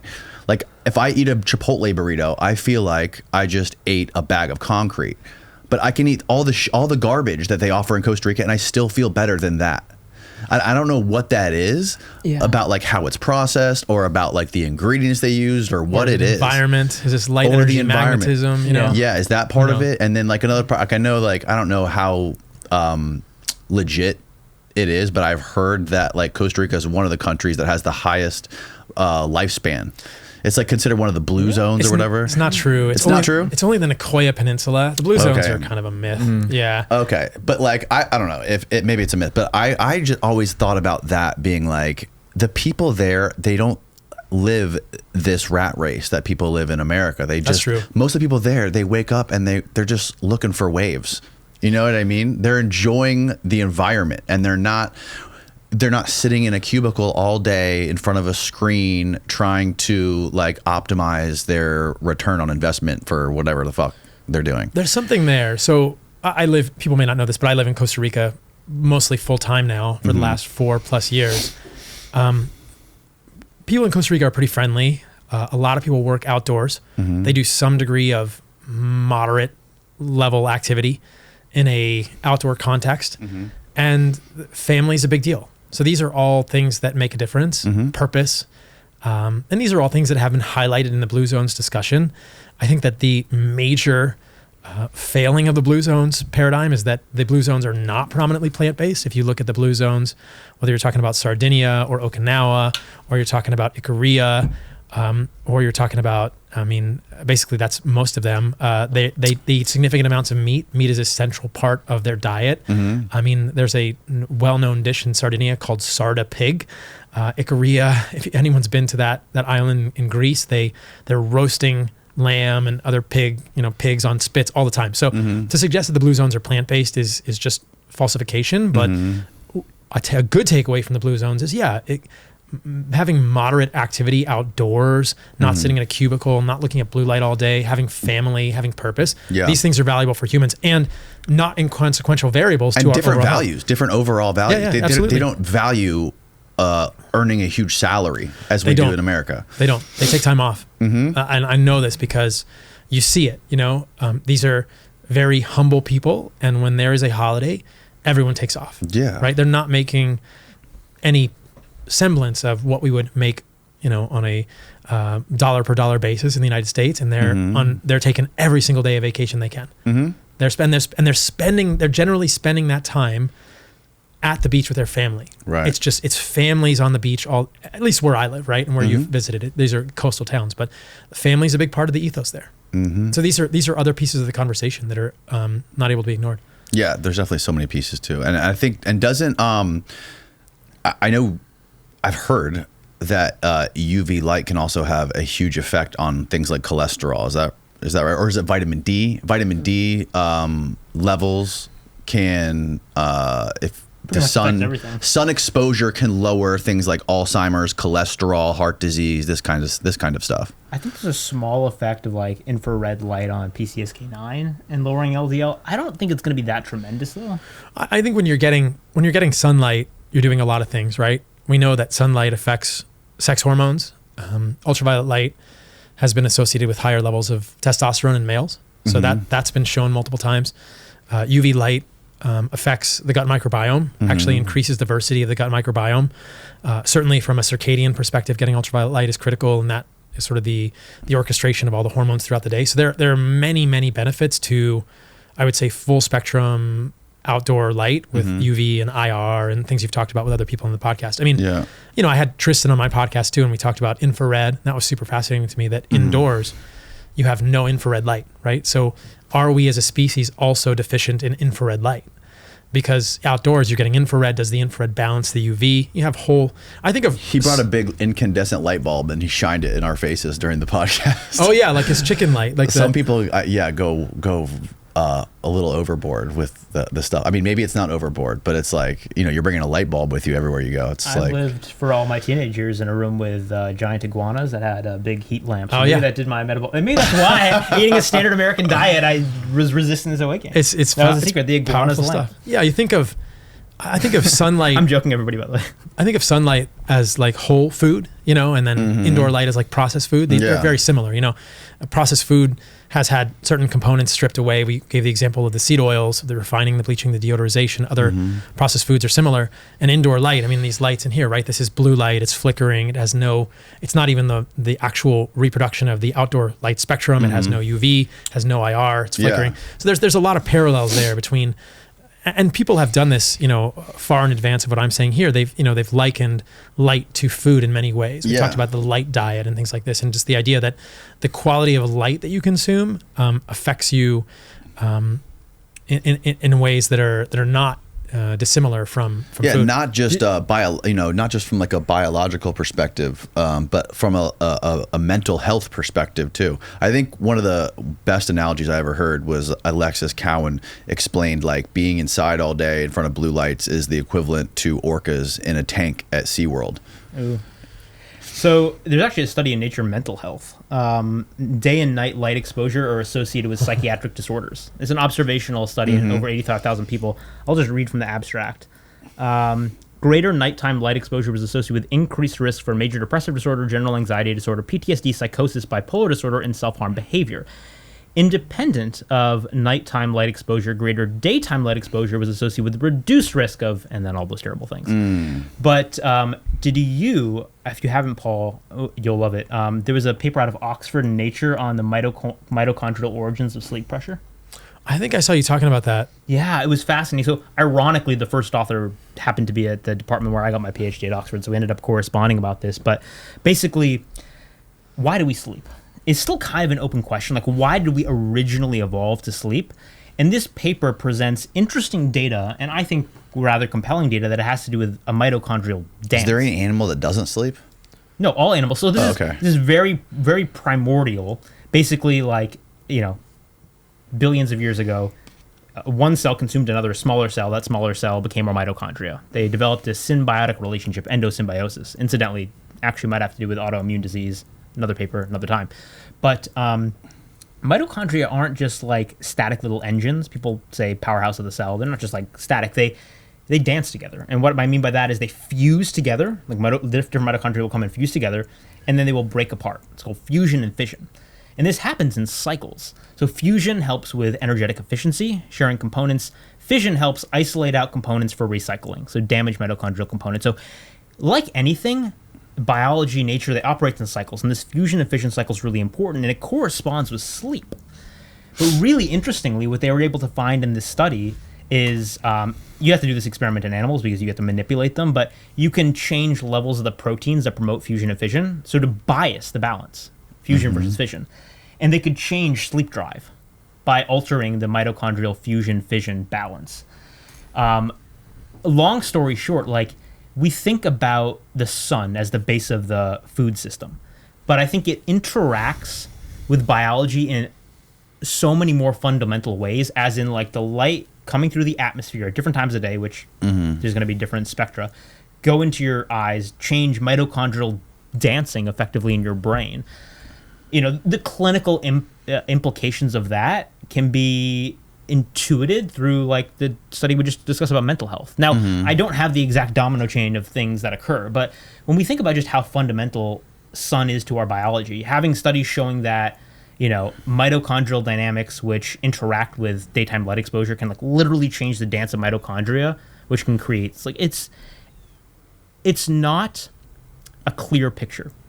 It's a complex, awe-inspiring one. And I that's always what I come back to. I said the other day when somebody left a comment, I forget what the comment was, but like, I pity the people who can't be confused, awed, and humbled by physiology and metabolism. I find so much joy in life from like learning these things and be like, I don't fully see how this fits together. I like putting the puzzle together, but it's never going to be complete.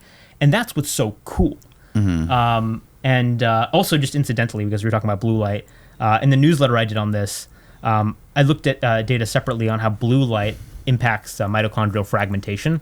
So there's data, Paul, I actually just texted you a picture of, it was a mouse study. You have to do in mice because you have to pluck their eyeballs out. But they showed that high blue light exposure caused mitochondrial fragmentation in the retina, literally the mitochondria fracturing apart, a giant boost in oxidative stress. So the red here on this image is oxidative stress. It's black. Oh, there we go. In the retina. So you can see blue light exposure, way more oxidative stress. Wow. And what ends up happening is, if you check out the other picture, the retina thins. That's crazy, on the right, dude. Like the thinned retina from blue light exposure.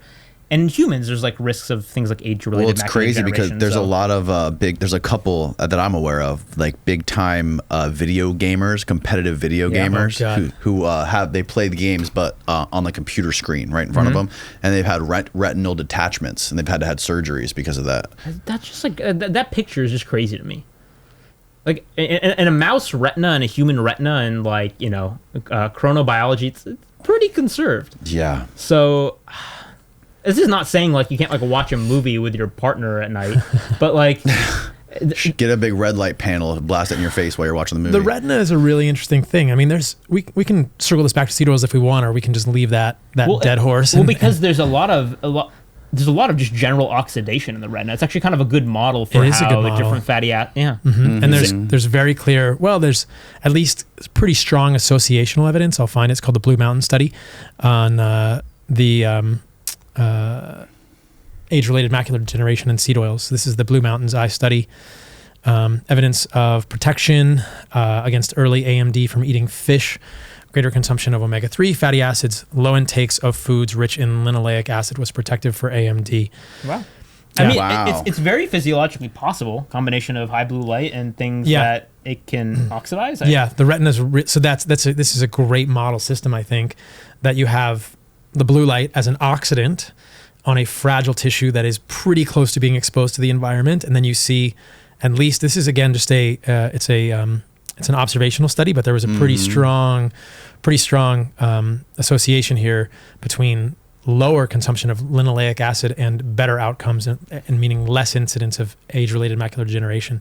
That's striking. I mean, that makes sense mechanistically. Well, Jack Cruz told me a story, which was an anecdotal story on the podcast, that somebody he knew who was older had to get cataract surgery, and I guess like 6 months leading up to his surgery, Jack told this gentleman to sit in front of his red light panel. He gave him a red light panel, told him to sit in front of it for an hour every day in like 20-minute increments. And the guy went in for his like pre-op, like a week before the surgery, and they like checked his eyes, and they were like, "You don't need cataract surgery anymore. Your eyes are fixed." And Jack attributes that to the red light. The cataracts, that's in the lens, so that's the front part of the eye. The retina's a little bit deeper in the eye. Maybe it wasn't cataracts. But it's interesting. Maybe it was a different surgery. It probably was, yeah. It's interesting. No, the red light and the cataracts is interesting. All the anecdotal stories are super interesting to me, you know? It was funny. I was going through and ranking the arguments for and against seed oils just out of as an exercise and for something else I was doing. And I think an argument that often comes up is people talk about their N=1s. They're what? They're N=1s. They're anecdotes. They're stories. As in like I cut out seed oils or, you know, X, Y, and Z, and then this happened. Yeah. And there's a couple ways to rank that. In terms of scientific rigor, clearly it's not very strong. In terms of like individual applicability, it's the strongest thing you can have. So I think we we don't value it enough. From a scientific perspective, it's great for hypothesis generation. Take Oreo versus statin as an example. But at the individual level, it's like the way we have done science historically has been studying populations of heterogeneous humans. There's always a lot of a noise cloud of the data. And where you fall in it, you're not going to, like when we plot out graphs, we were looking at like Kaplan-Meier survival curves, it's unlikely you're going to be right on the curve. You're going to be above or below it. And where you fall with respect to any given metric, you can only figure out by engaging in life as an N=1 experiment. Now, the more scientific training you have, the better resolution you can have and what conclusions you draw. But if someone makes a lifestyle intervention, say they quote unquote cut out seed oils, and then they say I had this miraculous recovery from X, Y, and Z, I'm inclined to give that more weight. Actually, a lot of weight in that individual context. And I think one problem we have is we all have our stories. So mine is ketogenic diet for IBD. Yours is diet for eczema and other conditions. And these form our interests, and they're very valuable at an individual level. And I think one vulnerability that creates a lot of confusion is people get threatened by other people's stories or when their story doesn't match the data. Mm-hmm. And to me, that's so silly. Like, I kind of get it. It's confirmation bias, but at the same time, why should your story lose anything if a given paper or another person's journey is divergent? Mm-hmm. So if I say, and I believe this, I believe a ketogenic diet saved my life. If someone else does like a low-fat vegan diet and they get better results and they're healthier from where they were, and they attribute their low-fat vegan diet to their improved health, I think generally there's an instinct to try to poke holes in that story, and maybe there's a misattribution. I don't think it really matters. And the thing I love about metabolic health, and I hope we're unified on this, is in truth, it's approach agnostic. Unlikely if you're eating McDonald's and Oreos every day, you're going to be optimally metabolically healthy. But like if you get to a good place, that's awesome. And what we've talked through here, I think what we've hopefully risen is a lot of curiosity and uncertainty. Because there's not like definitive answers for a lot of the questions we want to ask. Mm. And that's okay. I think the similarities of how people get there are interesting as well, between divergent, paths. Like it's always been interesting for me, because I was a carnivore for a while. I was eating meat, and I've seen a lot of people improve autoimmune disease doing that. And there are many stories of people who improve autoimmune disease doing vegan diets. And so you think, okay. Really? Yeah, definitely. I mean, some people's autoimmune conditions get worse on vegan diets. Some people get worse things. But certainly people have improved ulcerative colitis doing vegan diets. And I think that there's the similarity that I see. There's, oh, wow, well, they're cutting out processed food, right? That's great. That's super interesting. So there's the similarity that we can kind of take away from that. Like, I think that if someone is suffering from an autoimmune condition, a chronic health illness, a chronic health issue, then it's pretty clear that if you improve the quality of your food, if you kind of go back to the beginning of this conversation, if you put aside the idea of energy balance and all of these psyops that have been foisted upon us, and you don't think about calories, right? You think about food quality. There are a lot of ways to improve your health that may not look the same on the beginning. How well each of these is going to work long-term is probably bio-individual. Carnivore didn't work great for me because of electrolyte stuff. I've seen a lot of people do vegan diets and then end up with nutrient deficiencies long-term, but at least in the short term, elimination of these ultra-processed foods, which even can be equated on a caloric basis, that results in improved health in a lot of people. So that's fascinating to me. And we can kind of go back to that theme, like, okay, this westernized diet containing all these ingredients looks to be very harmful for humans. And so the similarities across those outcomes is really interesting to me.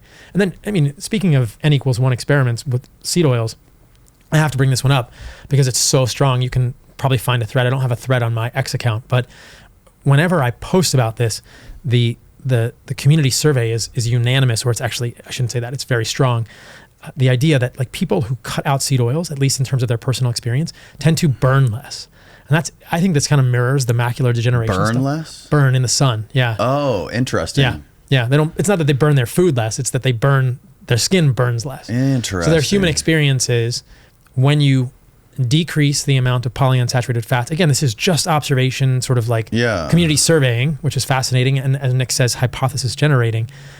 You have less propensity, at least in these communities, to have UV susceptibility. That's interesting to me. And then if you look at the dermatology literature, there is backing for this. When you give animals higher linoleic acid diets and you expose them to UV light, they do tend to develop more aggressive cancers when the cancers develop. Yeah, I heard the same thing about vitamin D. The lower your vitamin D, the more you'll burn and develop things like melanomas. And the same thing with, I think Alexis also said, when you wear I think this is also anecdotal, but sunglasses in the sun you tend to burn more when you're blocking your eyes and only exposing your skin or something like this. Well, yeah, there's a connection there, I think, between the brain and the skin in terms of melanin production in the skin. Melanoma is a widely misunderstood cancer. It's the most aggressive skin cancer, but it's also not as sun-associated as people think it is. Moderate level sun exposure across multiple populations. There was just a study published on this. I can pull it up. Moderate sun exposure is often protective against melanoma. And melanoma, your risk, I think in population studies, is increased if you have multiple burns in childhood, but across your life, if you have moderate level exposure, it's protective. So melanoma is interesting. In terms of observational studies, there's another observational study that correlates the amount of seed oil consumption with increased rates of melanoma as well. If we're into this oxidative hypothesis around multiple pathologies here. So the sun stuff is fascinating, and I think it definitely parallels these macular degeneration ideas in the retina too. If you think your skin and the retina on your eyes is very exposed to stressful circumstances from the UV, and the way that you populate those cells, just like we talked about red blood cells, adipose tissue, being composed of a representative amount of linoleic acid based on your diet. I think that the retina will be, and the skin will be as well. Another thing that's interesting too is I've heard people say that eating not just healthy meats like fish, but eating fish that are native to the area you're in, right? Instead of like eating fish that's imported from another part of the world, like Alaska. If I'm here living on the Gulf of Mexico, you're not taking my sockeye salmon. I should be eating fish that was caught in the Gulf of Mexico. Is there any? I think it's a sustainability thing. Not that I'm aware of. The problem I have with fish in general is it's just so full of heavy metals, microplastics, PFAs. Really? More so farmed. Even the wild stuff's pretty bad today. Do you have a test you suggest getting? I'll get it in a report, but I ate a ton of fish. Like just check. Buckets. You check your serum. serum. I ate a ton of like snapper and grouper that's caught right out here. Check your serum heavy metals. Just start with that. I have lead, mercury, cadmium are all fine. Arsenic? I don't recall. Yeah. But I mean the mercury is on the it was like 9-ish. It wasn't like low, but I also don't eat I try to avoid like swordfish and big eye tuna. So like sockeye salmon, sardines. Actually, you can go like online and just Google the mercury content of these things, and you need to eat like sardines are really low mercury, right? Like sockeye salmon or sardines, you need to eat it like every day for 40 days to equate to like one mass equivalent of swordfish. So like the distribution across fish is massive. It's big. So yes, there's no tests for microplastics and PFAs that are widely available. Yeah, these are interesting to me. I just think a thing we keep coming back to as you were speaking is like context in the human body and the vilification of single components in food. So another example we were talking about, I think we were talking about with both of you off air, was like salt. Like, is salt bad? People say saturated fat's bad, and like this, that, and the other. Salt. I was down a rabbit hole the other day, and again, interacting with individual biology. There's some data suggesting if you have pre-existing obesity, it could increase your blood pressure and actually make you more salt sensitive. So the mechanism appears to be, and I'm basing the mechanism off rodent studies, but there are human studies, including in the 80s and 90s in the New England Journal, that I think make the case pretty compellingly. But basically, your fat releases leptin. The more fat you have, the more leptin you have circulating around. And one of the things leptin does is it acts on brain cells at the blood-brain barrier. They're supportive cells to neurons. They're called astrocytes. So leptin can bind to receptors on astrocytes and do all sorts of things. One thing it'll do, activate a protein called HIF-1 alpha, increase levels of a hormone called VEGF that makes vessels grow. So what they find, at least in animals, is that more like an obesogenic diet that increases fat mass, the diet doesn't directly increase blood pressure immediately, but as the fat mass goes up and the leptin goes up, the blood vessels around the hypothalamus, basically the master control center of the body's endocrine system, they thicken. I actually think, Steve, I think I sent an image. It might be the one with like the blue inset. Maybe I did, maybe I didn't. Blood-brain barrier image 2.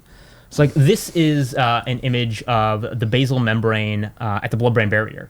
And so what you see on the left is the control, and on the right, you can see it highlighted in blue, is like the thickening of the membrane after in an obesogenic context, so in obesity.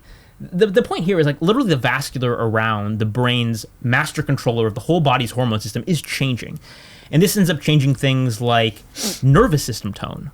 So that can increase blood pressure, including nervous system tone to the arteries and the kidneys.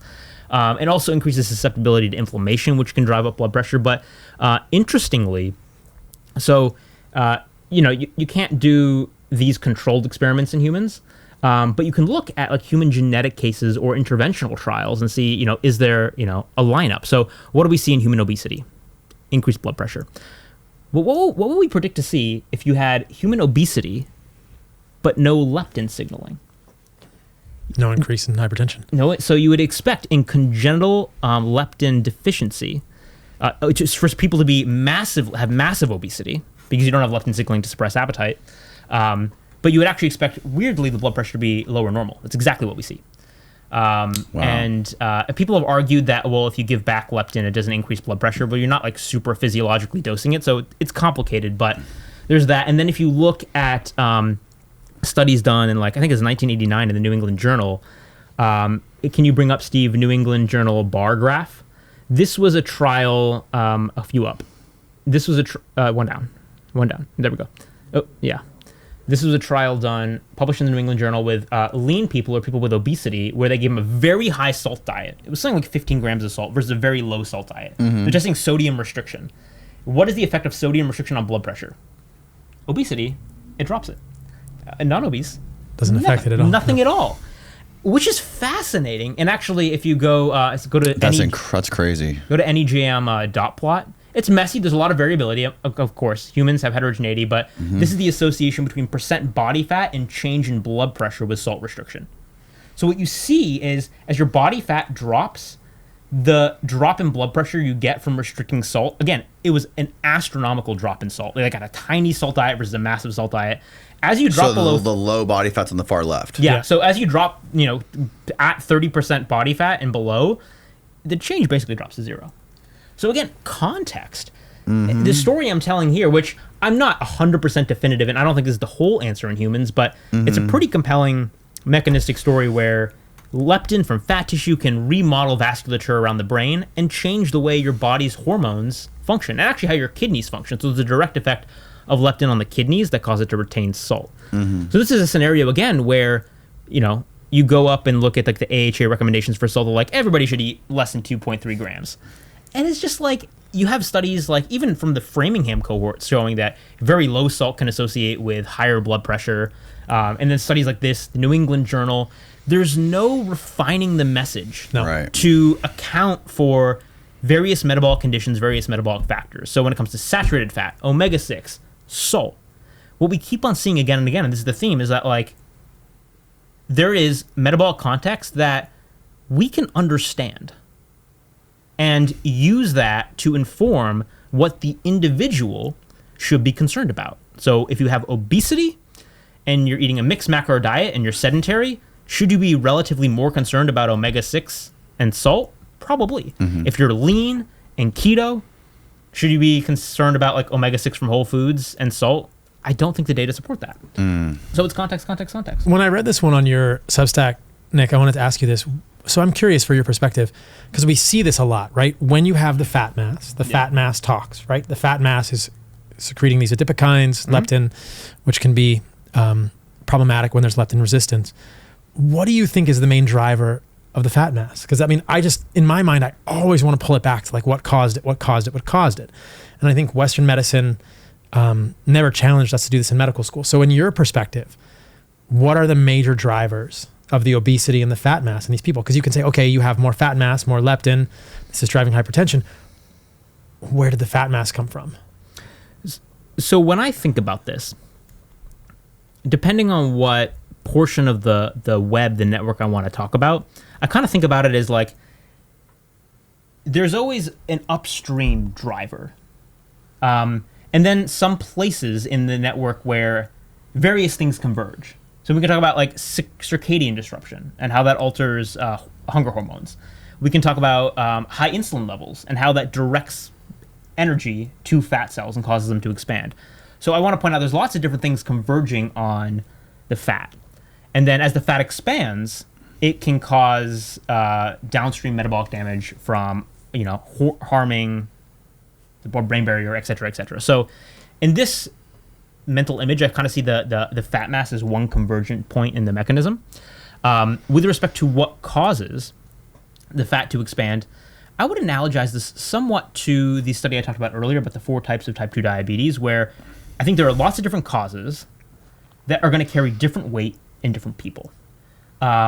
If I were to identify what I think the biggest lever is for someone struggling with obesity in this day and age, I think it's high insulin resistance, and excess of dietary carbohydrates that are going to boost the insulin. Because I think, one thing that will happen is the higher insulin levels cause partitioning of more energy to the fat cell.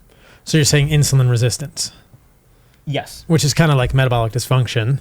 Yeah. So it's a hand wavy, or it's a wide umbrella, but intentionally. Sure. Yeah. Because I think to say X, Y, Z is the sole piece of the puzzle will be misleading. Do you think all carbohydrates cause that to the same extent? Because there are lots of populations like the Tucasinta in the highlands of Papua New Guinea who have 90% of their diet as carbohydrates from sweet potatoes. So maybe this is akin to the seed oil conversation. So I don't see... No, I don't. I don't see excess carbohydrates as a major driver of insulin resistance. It's not sufficient. Right. It's not sufficient. But I think when you're in an environment where, let's say you already have a creeping degree of insulin resistance, there's a difference between the seed and what helps the seed grow. I'm so interested in the seed, though. I agree. But it could start at, like, we were talking, for example, I think before we recorded about, like, artificial sweeteners.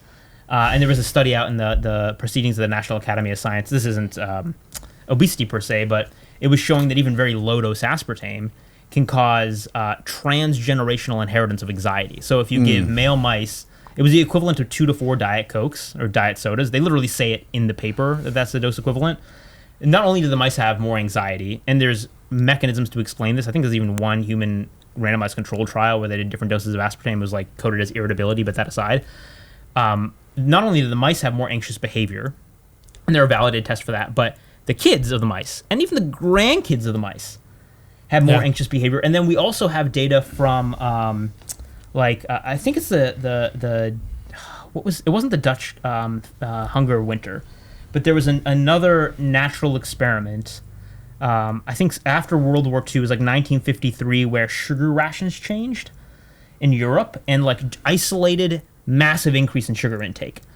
I can find the study. It was like 100 days of life exposure. It was in Science. I think last year was a big story. But basically, there was a natural experiment where sugar rations changed, sugar intake skyrocketed, and then they followed babies based on like where they were in gestation or afterwards, and basically found a hint of what appears to be like epigenetic remodeling that predisposes to metabolic disease from a processed sugar. So when you're talking about the bolus. seed, I think it starts pre-birth, that develops your susceptibility, and it ends up being the hand you're dealt. So another reason I bring these things up is, and this is a general truth, like what you do with your lifestyle doesn't just affect you.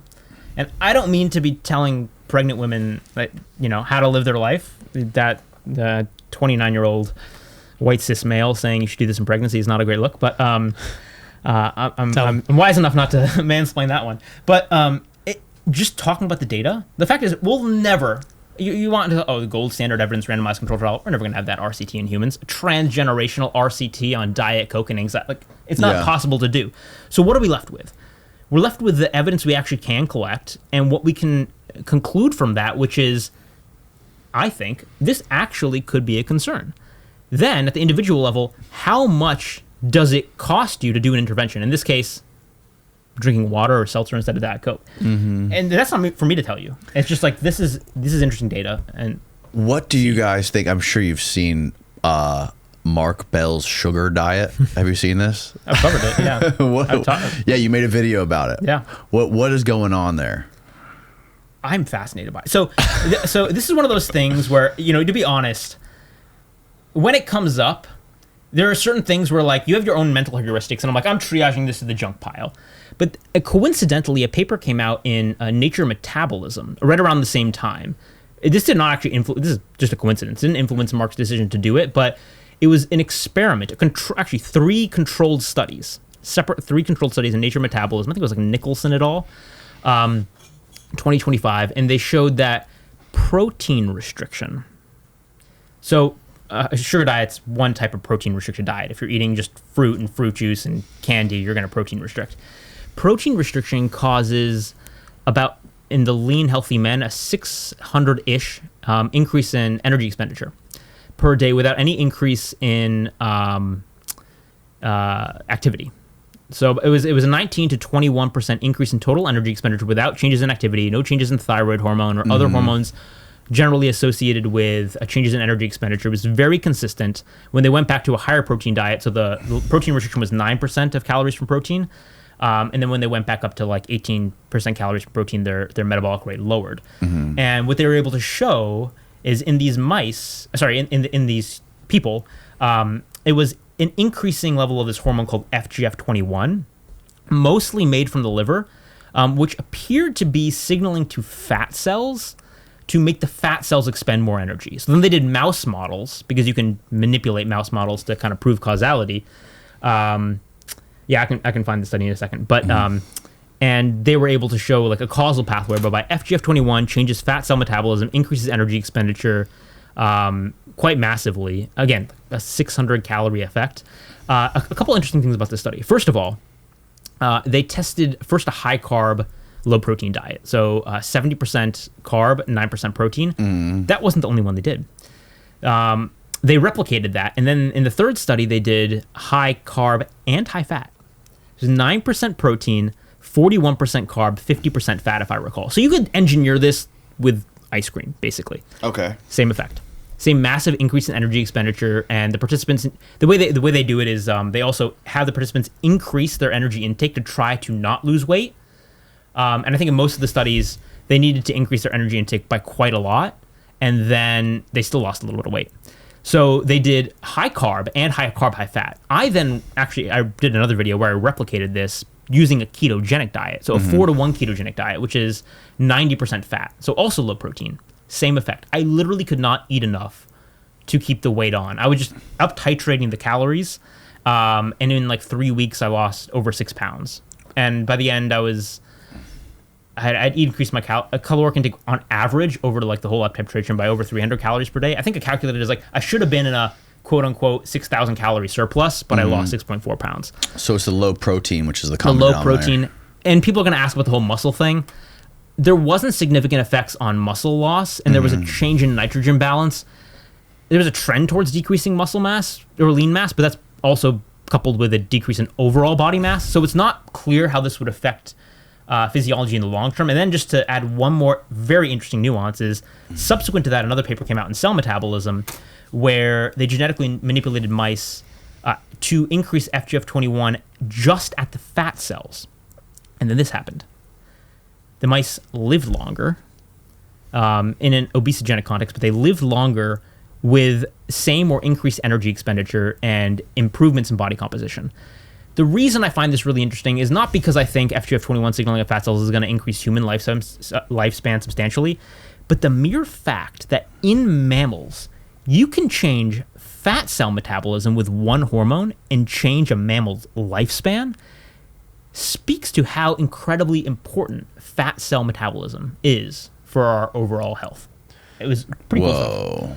I think the problems with the honey diet or the sugar diet are that it doesn't really work it's not sustainable long term, right? Right. So it's not going to do well long term.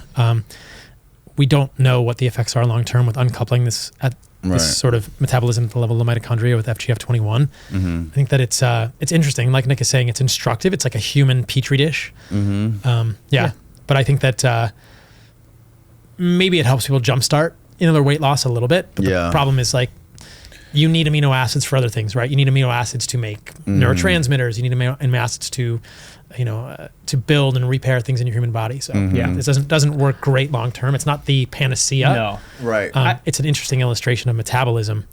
I'm not condoning it by any means, but it's one of these things where sometimes BS is BS.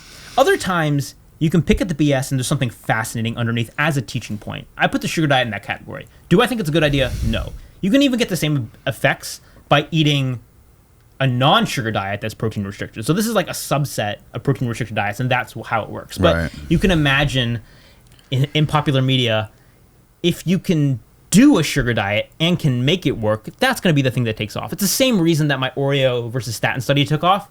When we did this before with like sweet potatoes and fruit, it didn't. So it's what gets amplified. Incentive structures. We come back. You know what else works? Is just eating good quality food. Yes, exactly. And not restricting protein, because we know that, there's so many good variables or so many good effects of protein in the human body. So I think like Nick is saying, it's an illustration of human metabolism as a teaching point, but man, like, show me the person that, and Mark Bell's done this in the past, that eats a high quality ketogenic diet and doesn't lose weight, right? Doesn't improve their fertility, doesn't improve their mental health and their sleep. Right. Show me the person that eats an animal-based diet with meat and fruit and unprocessed food and doesn't have the same effects. It's like, okay, I wanted to ask you, is there a certain time you choose to eat fruit during the day? Or all day you eat fruit? Yeah. So you're not necessarily in ketosis? Never. Really? Never. So only eating meat and fruit, so you're never in ketosis? Never. Interesting. No. And do you experience the same, do you feel the same energy levels as if you didn't have the fruit added in? Or is there like a huge difference to you adding the fruit in? Personally, I feel better with the carbohydrates from fruit, things like honey or fruit or squash. I feel better with that. So my energy is more steady. I don't have the electrolyte insufficiency. My testosterone's higher. I sleep better. I had a lot of side effects to long-term keto. I had a lot. Heart palpitations at night, And interestingly, if you look at my labs, I just got my blood work, my fasting insulin's 2.3, right? So the fruit doesn't impair metabolic health in any way, shape, or form for me. So interesting. Remain metabolically healthy. Yeah. Again, there's complexity and nuance. So like with fruit as an example, I think it was cell metabolism, like how fructose gets processed in the small intestine. This is something that I think often gets overlooked. Yeah, but there's some nuance here that I want to talk to you about because, I'll say my bit and then I'll let you go ahead. So, like, I do not think the fruit is bad. I do think fructose as a biomolecule can be uniquely harmful when it's in the wrong place. So like, at the liver, there's a lot of things, and we can get into the biochemistry if we want, that it can do, but that's not the point. The point is rather that, I don't love this phrase, but the body is smart.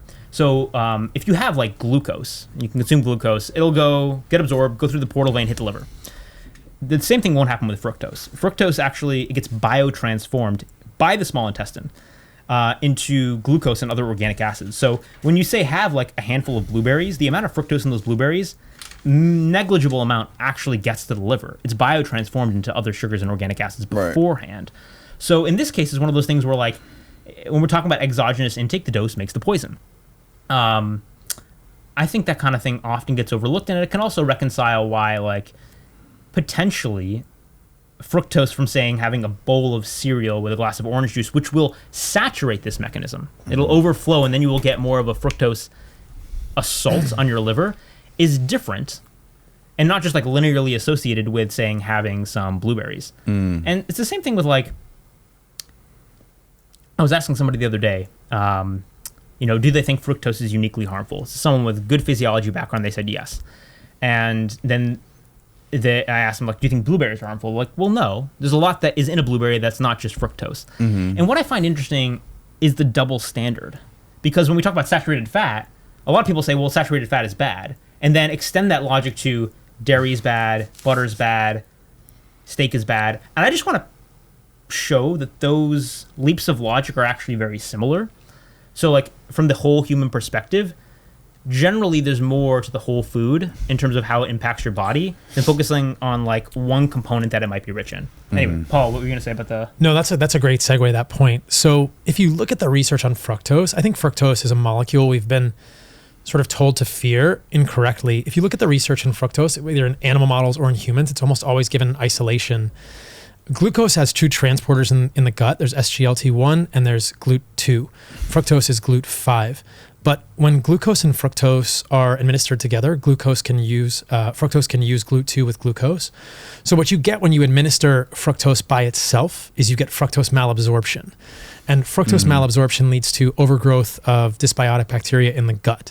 But that doesn't happen with human food. There's no food that humans consume in a whole food form that has isolated fructose. Right. But if you look at the literature with animals or humans, a lot of times people will be given IV fructose, right? Or they'll given pure fructose. These don't, it goes back to kind of what we were saying, the difference between an isolated component of a food and the whole food.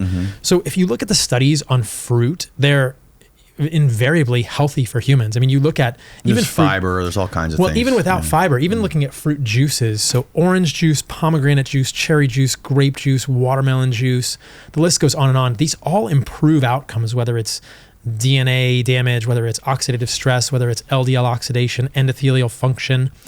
You can give someone watermelon juice with a glucose tolerance test, and it improves insulin sensitivity during the glucose tolerance test. So a glucose tolerance test, you give someone isolated processed sugar. It's called a glucola. It's basically like a sugar drink. And you look to see how well the body disposes of that with insulin handling and sugar handling, glucose handling in the body. And when you give extra, quote, sugar with watermelon juice, it actually improves the handling of that glucola. So you can improve by giving extra sugar in a whole food form. Cherry juice. Acutely. Yeah, cherry juice, blueberries, all these things, they have great effects in the short term when you're using them. So the fruit, I'm not familiar, maybe Nick knows one. I haven't seen a single study with whole fruit that suggests there's a harm to humans. Or even a fruit juice that's not like a super, like Sunny D, like a fake fruit juice. So I think that a lot of it is conflating studies that are misrepresenting fructose by itself as opposed to glucose and fructose co-administration. And so I don't see fructose as a harmful molecule when we're eating it in that package. And then this is an interesting kind of perspective gaze to the difference between fruit and processed sugar. Because if you look at the data, at least observationally and in terms of populations, processed sugar, which is just, technically speaking, it's a disaccharide of glucose and fructose, that looks harmful for humans. But when you give a glucose and fructose together in a fruit or a honey, these have different effects on humans. They just don't look to be harmful. I mean, honey has many, many trials showing improvements in metabolic health with honey, right? Something people think of as pure sugar. Right. And they forget that honey has probably 300 to 350 bioactive components along with the sugar. So I think what's going on here is at the level of the gut flora, that when you give isolated fructose, you get fructose malabsorption, you get dysbiosis. If you give isolated sucrose, which is this disaccharide of glucose and fructose, you also cause dysbiosis. You cause overgrowth of the wrong type of bacteria in the gut. And that can lead to increased levels of a molecule in the human body called LPS, lipopolysaccharide. And you see this, it's also known as endotoxin. You can give humans sugar and see endotoxin levels rise. Now, endotoxin is another really negative signaling molecule in the human body. It actually tells the mitochondria, like, hey, you're broken. It's a component of the gram-negative cell wall, gram-negative bacteria. So you don't want acute endotoxemia when you are eating a processed sugar. And what's interesting is when you give honey or when you give fruit, which contains sugar, you don't get that effect. You don't get LPS rising. Interesting. You don't get endotoxemia because these compounds in the fruit probably prevent the overgrowth of the bacteria. Right. A lot of the bioactives or these compounds in the whole foods actually affect the gut bacteria by preventing overgrowth. It's incredibly complex, right? That the food we eat affects this delicate balance, this symphony of gut microbial populations in our intestines, and that has effects on the human body. So people will say the same thing to me, and I see this from a lot of the keto influencers, not Nick. Nick doesn't say this, but You're like a little like, not Nick, but he's thumping. not this guy. No, but like other keto influencers will say honey is the same as Coca-Cola, or orange juice is the same as Coca-Cola. I mean, there was a a popular influencer saying that recently. Glucose Goddess was saying that, this French biochemist. Glucose Goddess. Yeah. Oh, wow. She was saying this, and you think like, well, that's not true. Like, you look at the actual effects on human physiology at multiple levels, you get completely different effects. I mean, orange juice improves endothelial function. Sugar worsens endothelial function, which is sort of the reactivity. Yeah. And I think that one of the main parts of the mechanism here has to do with the overgrowth of bacteria in the gut, and then this attendant increase in these molecules in the human body, LPS, also known as endotoxin, and the negative effects those have. So the idea here is just like, and Nick mentioned this, in this sort of population study, when sugar rations changed, you saw an increase in sugar potentially affect the epigenome, right? The way that humans are programmed. And I think that like an increase in fruit rations probably wouldn't have the same effect. So when we're talking about carbohydrates and humans, the quality of the carbohydrate, like we've talked about throughout this podcast, matters massively. I don't think humans need to fear fruit. There's probably some inter-individual variation, but these foods look to be delicate in the way that they affect the human body and the microbiome and the way it all connects. It's really interesting stuff. I agree with Paul mostly. The thing I really agree with is like the package matters.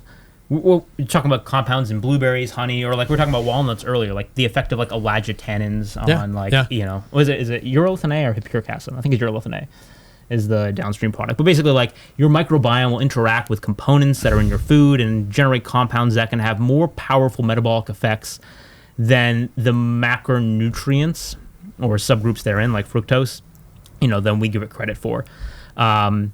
And other factors, actually, just quick tangent. You're talking about like the basically leaky gut and toxemia.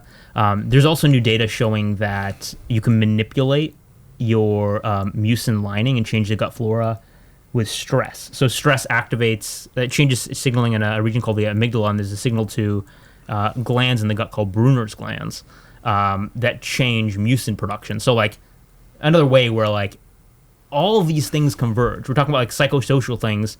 They're not isolated. They converge on these metabolic pathways. But getting back to my point on fruit, I totally agree. Like a soda and like a honeycomb are two entirely different things. Fruit is not bad. Fruit requires context. But to that end, one of the things I really hate, and I think you probably feel the same way, is platitudes. So I hate the things of like, get your 5 a day, eat the rainbow, fruit is always good. Because it's like, oh, hell, I'm not going to say a mango is bad per se, but if you have metabolic syndrome and your choice is a mango, blueberries, or hard-boiled eggs for breakfast, like I'm going to go with first the hard-boiled eggs, then the blueberry, and I don't know. I'm iffy on the mango. Yeah, makes sense. Can I add some context there? Yeah. So I think that in the setting of metabolic syndrome, my perspective is that you have essentially broken mitochondria, right? You have broken energy partitioning. You have broken signaling in the cell that's creating this insulin resistant signal. And so in the setting of metabolic dysfunction, you don't process carbohydrates well, but the carbohydrates didn't cause the problem per se. So I don't think a mango, if you have metabolic syndrome, you're not going to handle the mango well, but the mango didn't get you there. I don't think you became metabolically unwell or insulin resistant eating mangoes. I think you became metabolically unwell. This is my hypothesis. Eating processed sugar, affecting your gut flora negatively, and potentially packing the membranes of your cells and mitochondria with too many seed oils and the derivatives. So well, I mean, these are the two greatest movers that I see. In terms of the actual metabolism, I mean, like fructose does have unique metabolism. So like in the early stages of glycolysis, that is a unique enzyme from glucose, and this enzyme actually doesn't have a positive feedback loop. Sorry, a negative feedback loop. So it can go kind of unchecked, deplete intracellular ATP. This has been shown, lead to activation of, I think it's NADPH oxidase 4 and cause mitochondrial dysfunction. But so it's so small. You talked about this earlier. The amount of fructose that you absorb, it's so small. Well, like, depending on what you're eating. It's all just converted to different things, you know? Like, I don't think all that mitochondrial... So a couple blueberries couldn't do that. No. But could the fructose from... And this is the difficult hypothetical, because I said, like, the bowl of Rice Krispie, cereal and orange juice. There's going to be too much fructose in that for the pathway is going to be saturated. So I'm saying, I don't know about a component... that. Because if you look at it, I mean, in diabetics, there was a study where they had increasing amounts of honey, and they went up to 125 grams a day. 125 grams a day of honey in a diabetic. I think it's about 50% fructose. And granted, maybe it's not enough in one single bolus, but that actually improved glucose handling. Acutely. Yeah. Well, but I mean, like, I can eat Oreo cookies acutely and drop in my LDL. Does that mean Oreo cookies are good for long-term Well, I outcome, mean, or you know, like, it's just speculative, you know? I think a lot of this is speculative. I think... I think it was an 8-week study. I think the human study, the saturation started to kick in around like 0.5 gram per kilogram or something, which you can saturate in a meal. I'm not being definitive on this. I just don't like the idea. How's another way to put this?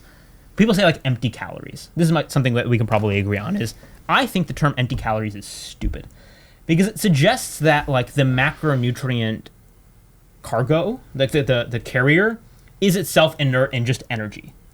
But the macronutrients, the things that give you energy, the stearic acid, the palmitic acid, the myristic acid, short-chain fatty acids, fructose, sucrose, whatever, they're each unique biomolecules with unique effects. Of course. So stearic acid, probably can improve mitochondrial function. We know it does. Yeah. So, that's the broader concept I'm getting to.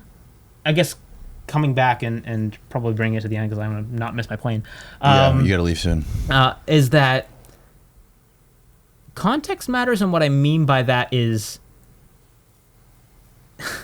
this is difficult to explain without just coming off as this is so hand-wavy to be useless, but I think it's useful, and I'll try to explain why. When we're talking about, like, say, macronutrient groups, this is a very diverse set of molecules that is then packaged in foods that have been processed differently and have different bioactive effects. They go into a system that processes it in many different ways. As it get bioconverted in the small intestines, is the linoleic acid oxidized by myeloperoxidase because you have excess fat tissue, or is it converted to 4-HNE or 12-13-dihomine, et cetera, et cetera, et cetera. It gets so complicated that when you look at the platitudes that we hear bandied about, get your LDL down, eat less saturated fat, butter bad, it's comical. Yeah, it's I agree. It's comical. It's Totally. useless, and it is the basis for why nutrition is so frustrating and confusing for people. So I've thought about this a lot, and what my solution is to that problem, because people gravitate towards, they want simple, they want the to do. I think there's a way, I want to see if you agree, that we can inspire curiosity and awe in the physiology of all of this. It's not about understanding, like, I don't need to write a post and somebody reads and like, I got all of this. You get 20% of it, great. Provided you went through the process and enjoyed it. Like, finding the awe in learning about science, metabolism, physiology is a gift that I think we can give to people. And with that humility and the curiosity that I honestly think curiosity can save lives. It's a difficult task, but I think it's one that can be accomplished. Maybe I'm just naive. The more I know, I realize the more I don't know. After the last 3.5 hours, I realize I don't know jack shit about any of this stuff. But it's fun, right? It's like, of course. This is an interesting idea. Yeah. And then you grapple with it, and what I want to applaud Paul for, not just here but like offline, is you're someone who I feel like I can have a genuine, open, intellectual conversation with, and where we can start like a public conversation, and we didn't actually get to like nailing down the numbers, but like if I said, what is your opinion on a 0 to 10 scale, and you start at X point, you'd be fine saying, hey, I kind of shifted on this in a very non-defensive manner, and I think genuinely. Some people are like virtue signally about it, but I think we need more of that, and it's hard because I keep pulling it back to, but incentive structures. The incentive structure doesn't always favor saying, hey, let's sit down and have a nuanced conversation between people who have differing ideas and see like what evolves from this conversation. We can both think of examples of people who might be a little bit negative on having open discussions or representing things honestly. Well, thank you guys for doing this, man. This has been super fun. Paul, where can people find you online? It's Paul Saladino MD everywhere. All the socials, website. Perfect. Yeah. Amazing. Yeah. Nick? My name, Nick Norwitz, Norwitz. I don't think there's another Nick Norwitz around, and I'm really having fun with my Substack right now, staycuriousmetabolism.com. So you can check it out there. And Thanks for having us, Danny. Beautiful. Thanks for having us. Can I just add one more thing? Of course. I think that we've talked about a lot today, and I appreciate Nick, having this conversation. It's fun to talk to somebody as smart as he is about all these kind of ideas and share things and learn from each other. I think that a lot of this probably is overwhelming for people. Maybe you felt a little overwhelmed at times, but in my mind, this is just how I conceptualize it. If you just take a step, if you can move one step beyond a calories model and start to think about a theme that we came to a lot of times in this podcast around food quality and the difference between food components and whole foods, you're going to be light years ahead. It's like, look, you said at the beginning of the podcast, when you don't eat carbs, quote unquote, which I'm imagining is processed breads and things like this, cakes, you feel much better. That's about all people need to know. Like if you move away from energy balance, which is probably a psyop started by Global Energy Balance and Coca-Cola, along with many other nutritional psyops, I just think that there's actually potentially an active movement to confuse the consumer. And then we throw our hands up and we think, oh, calories is the simplest model. I'm just not going to eat too much. And I think that's exactly the wrong decision, right? I think that if humans just focus on food quality and whole foods, as overused as that word is, from animal and plant origins, you are going to do better. You're going to get healthier. And that's really all you need to know. And it doesn't need to be overly complicated. You can dive into little things that we went down the rabbit hole on this podcast. But I think that if you move away from calories and you move toward the idea of food quality, you're on the right track. Just keep following your nose from there and you'll do good. I also want to just add, you use the word overwhelmed. And I love that because I hope people feel that. I hope people feel that. And the reason being is like if you go to the gym, you want to be, have a good workout, feel exhausted, and then what's the term? Progressively overload. Why should learning be any different? So yeah, we're not going to go gentle on you because this conversation had a lot of chapters, and I think we went into the weeds and then pulled back. You don't need to get everything, but if you're willing to engage with these conversations and progressively overload your learning, just like going to the gym, like that is awesome. Like that is the journey. And yes, the big picture of like, if you just kind of like go back to basic principles, eat whole foods, that's great. But I do feel that learning about it gives you the insight and excitement to like engage in that, be quote unquote compliant with that, and then evolve and tweak the way you live indefinitely and enjoy that process. That's how I live. I think that's how Paul lives, how you have evolved your diet so many times. And that will make your nutrition journey not a chore, but a hell of a lot of fun. And you'll inevitably end up in a good place. What are you going to eat for dinner tonight, Danny? That's a good question. I'm thinking about probably a steak. That's a good choice. Safe. No sides. Safe. But tomorrow, I think I'm doing a fruit bowl. You're good. I'll be snacking on some dried steak on the plane. Eat some of that lineage on the plane, bro. Hell yeah. Oh, dude, that stuff's amazing. That lineage stuff. Those dried steak chips. It's good, right? Fantastic. Air dried steak. Yeah. Thank you for all that stuff, dude. I really appreciate Nick that. to have some for the plane too. Oh, yeah. All right, man. Thank you guys. Thank you for having us. Good night, everybody. Thank you.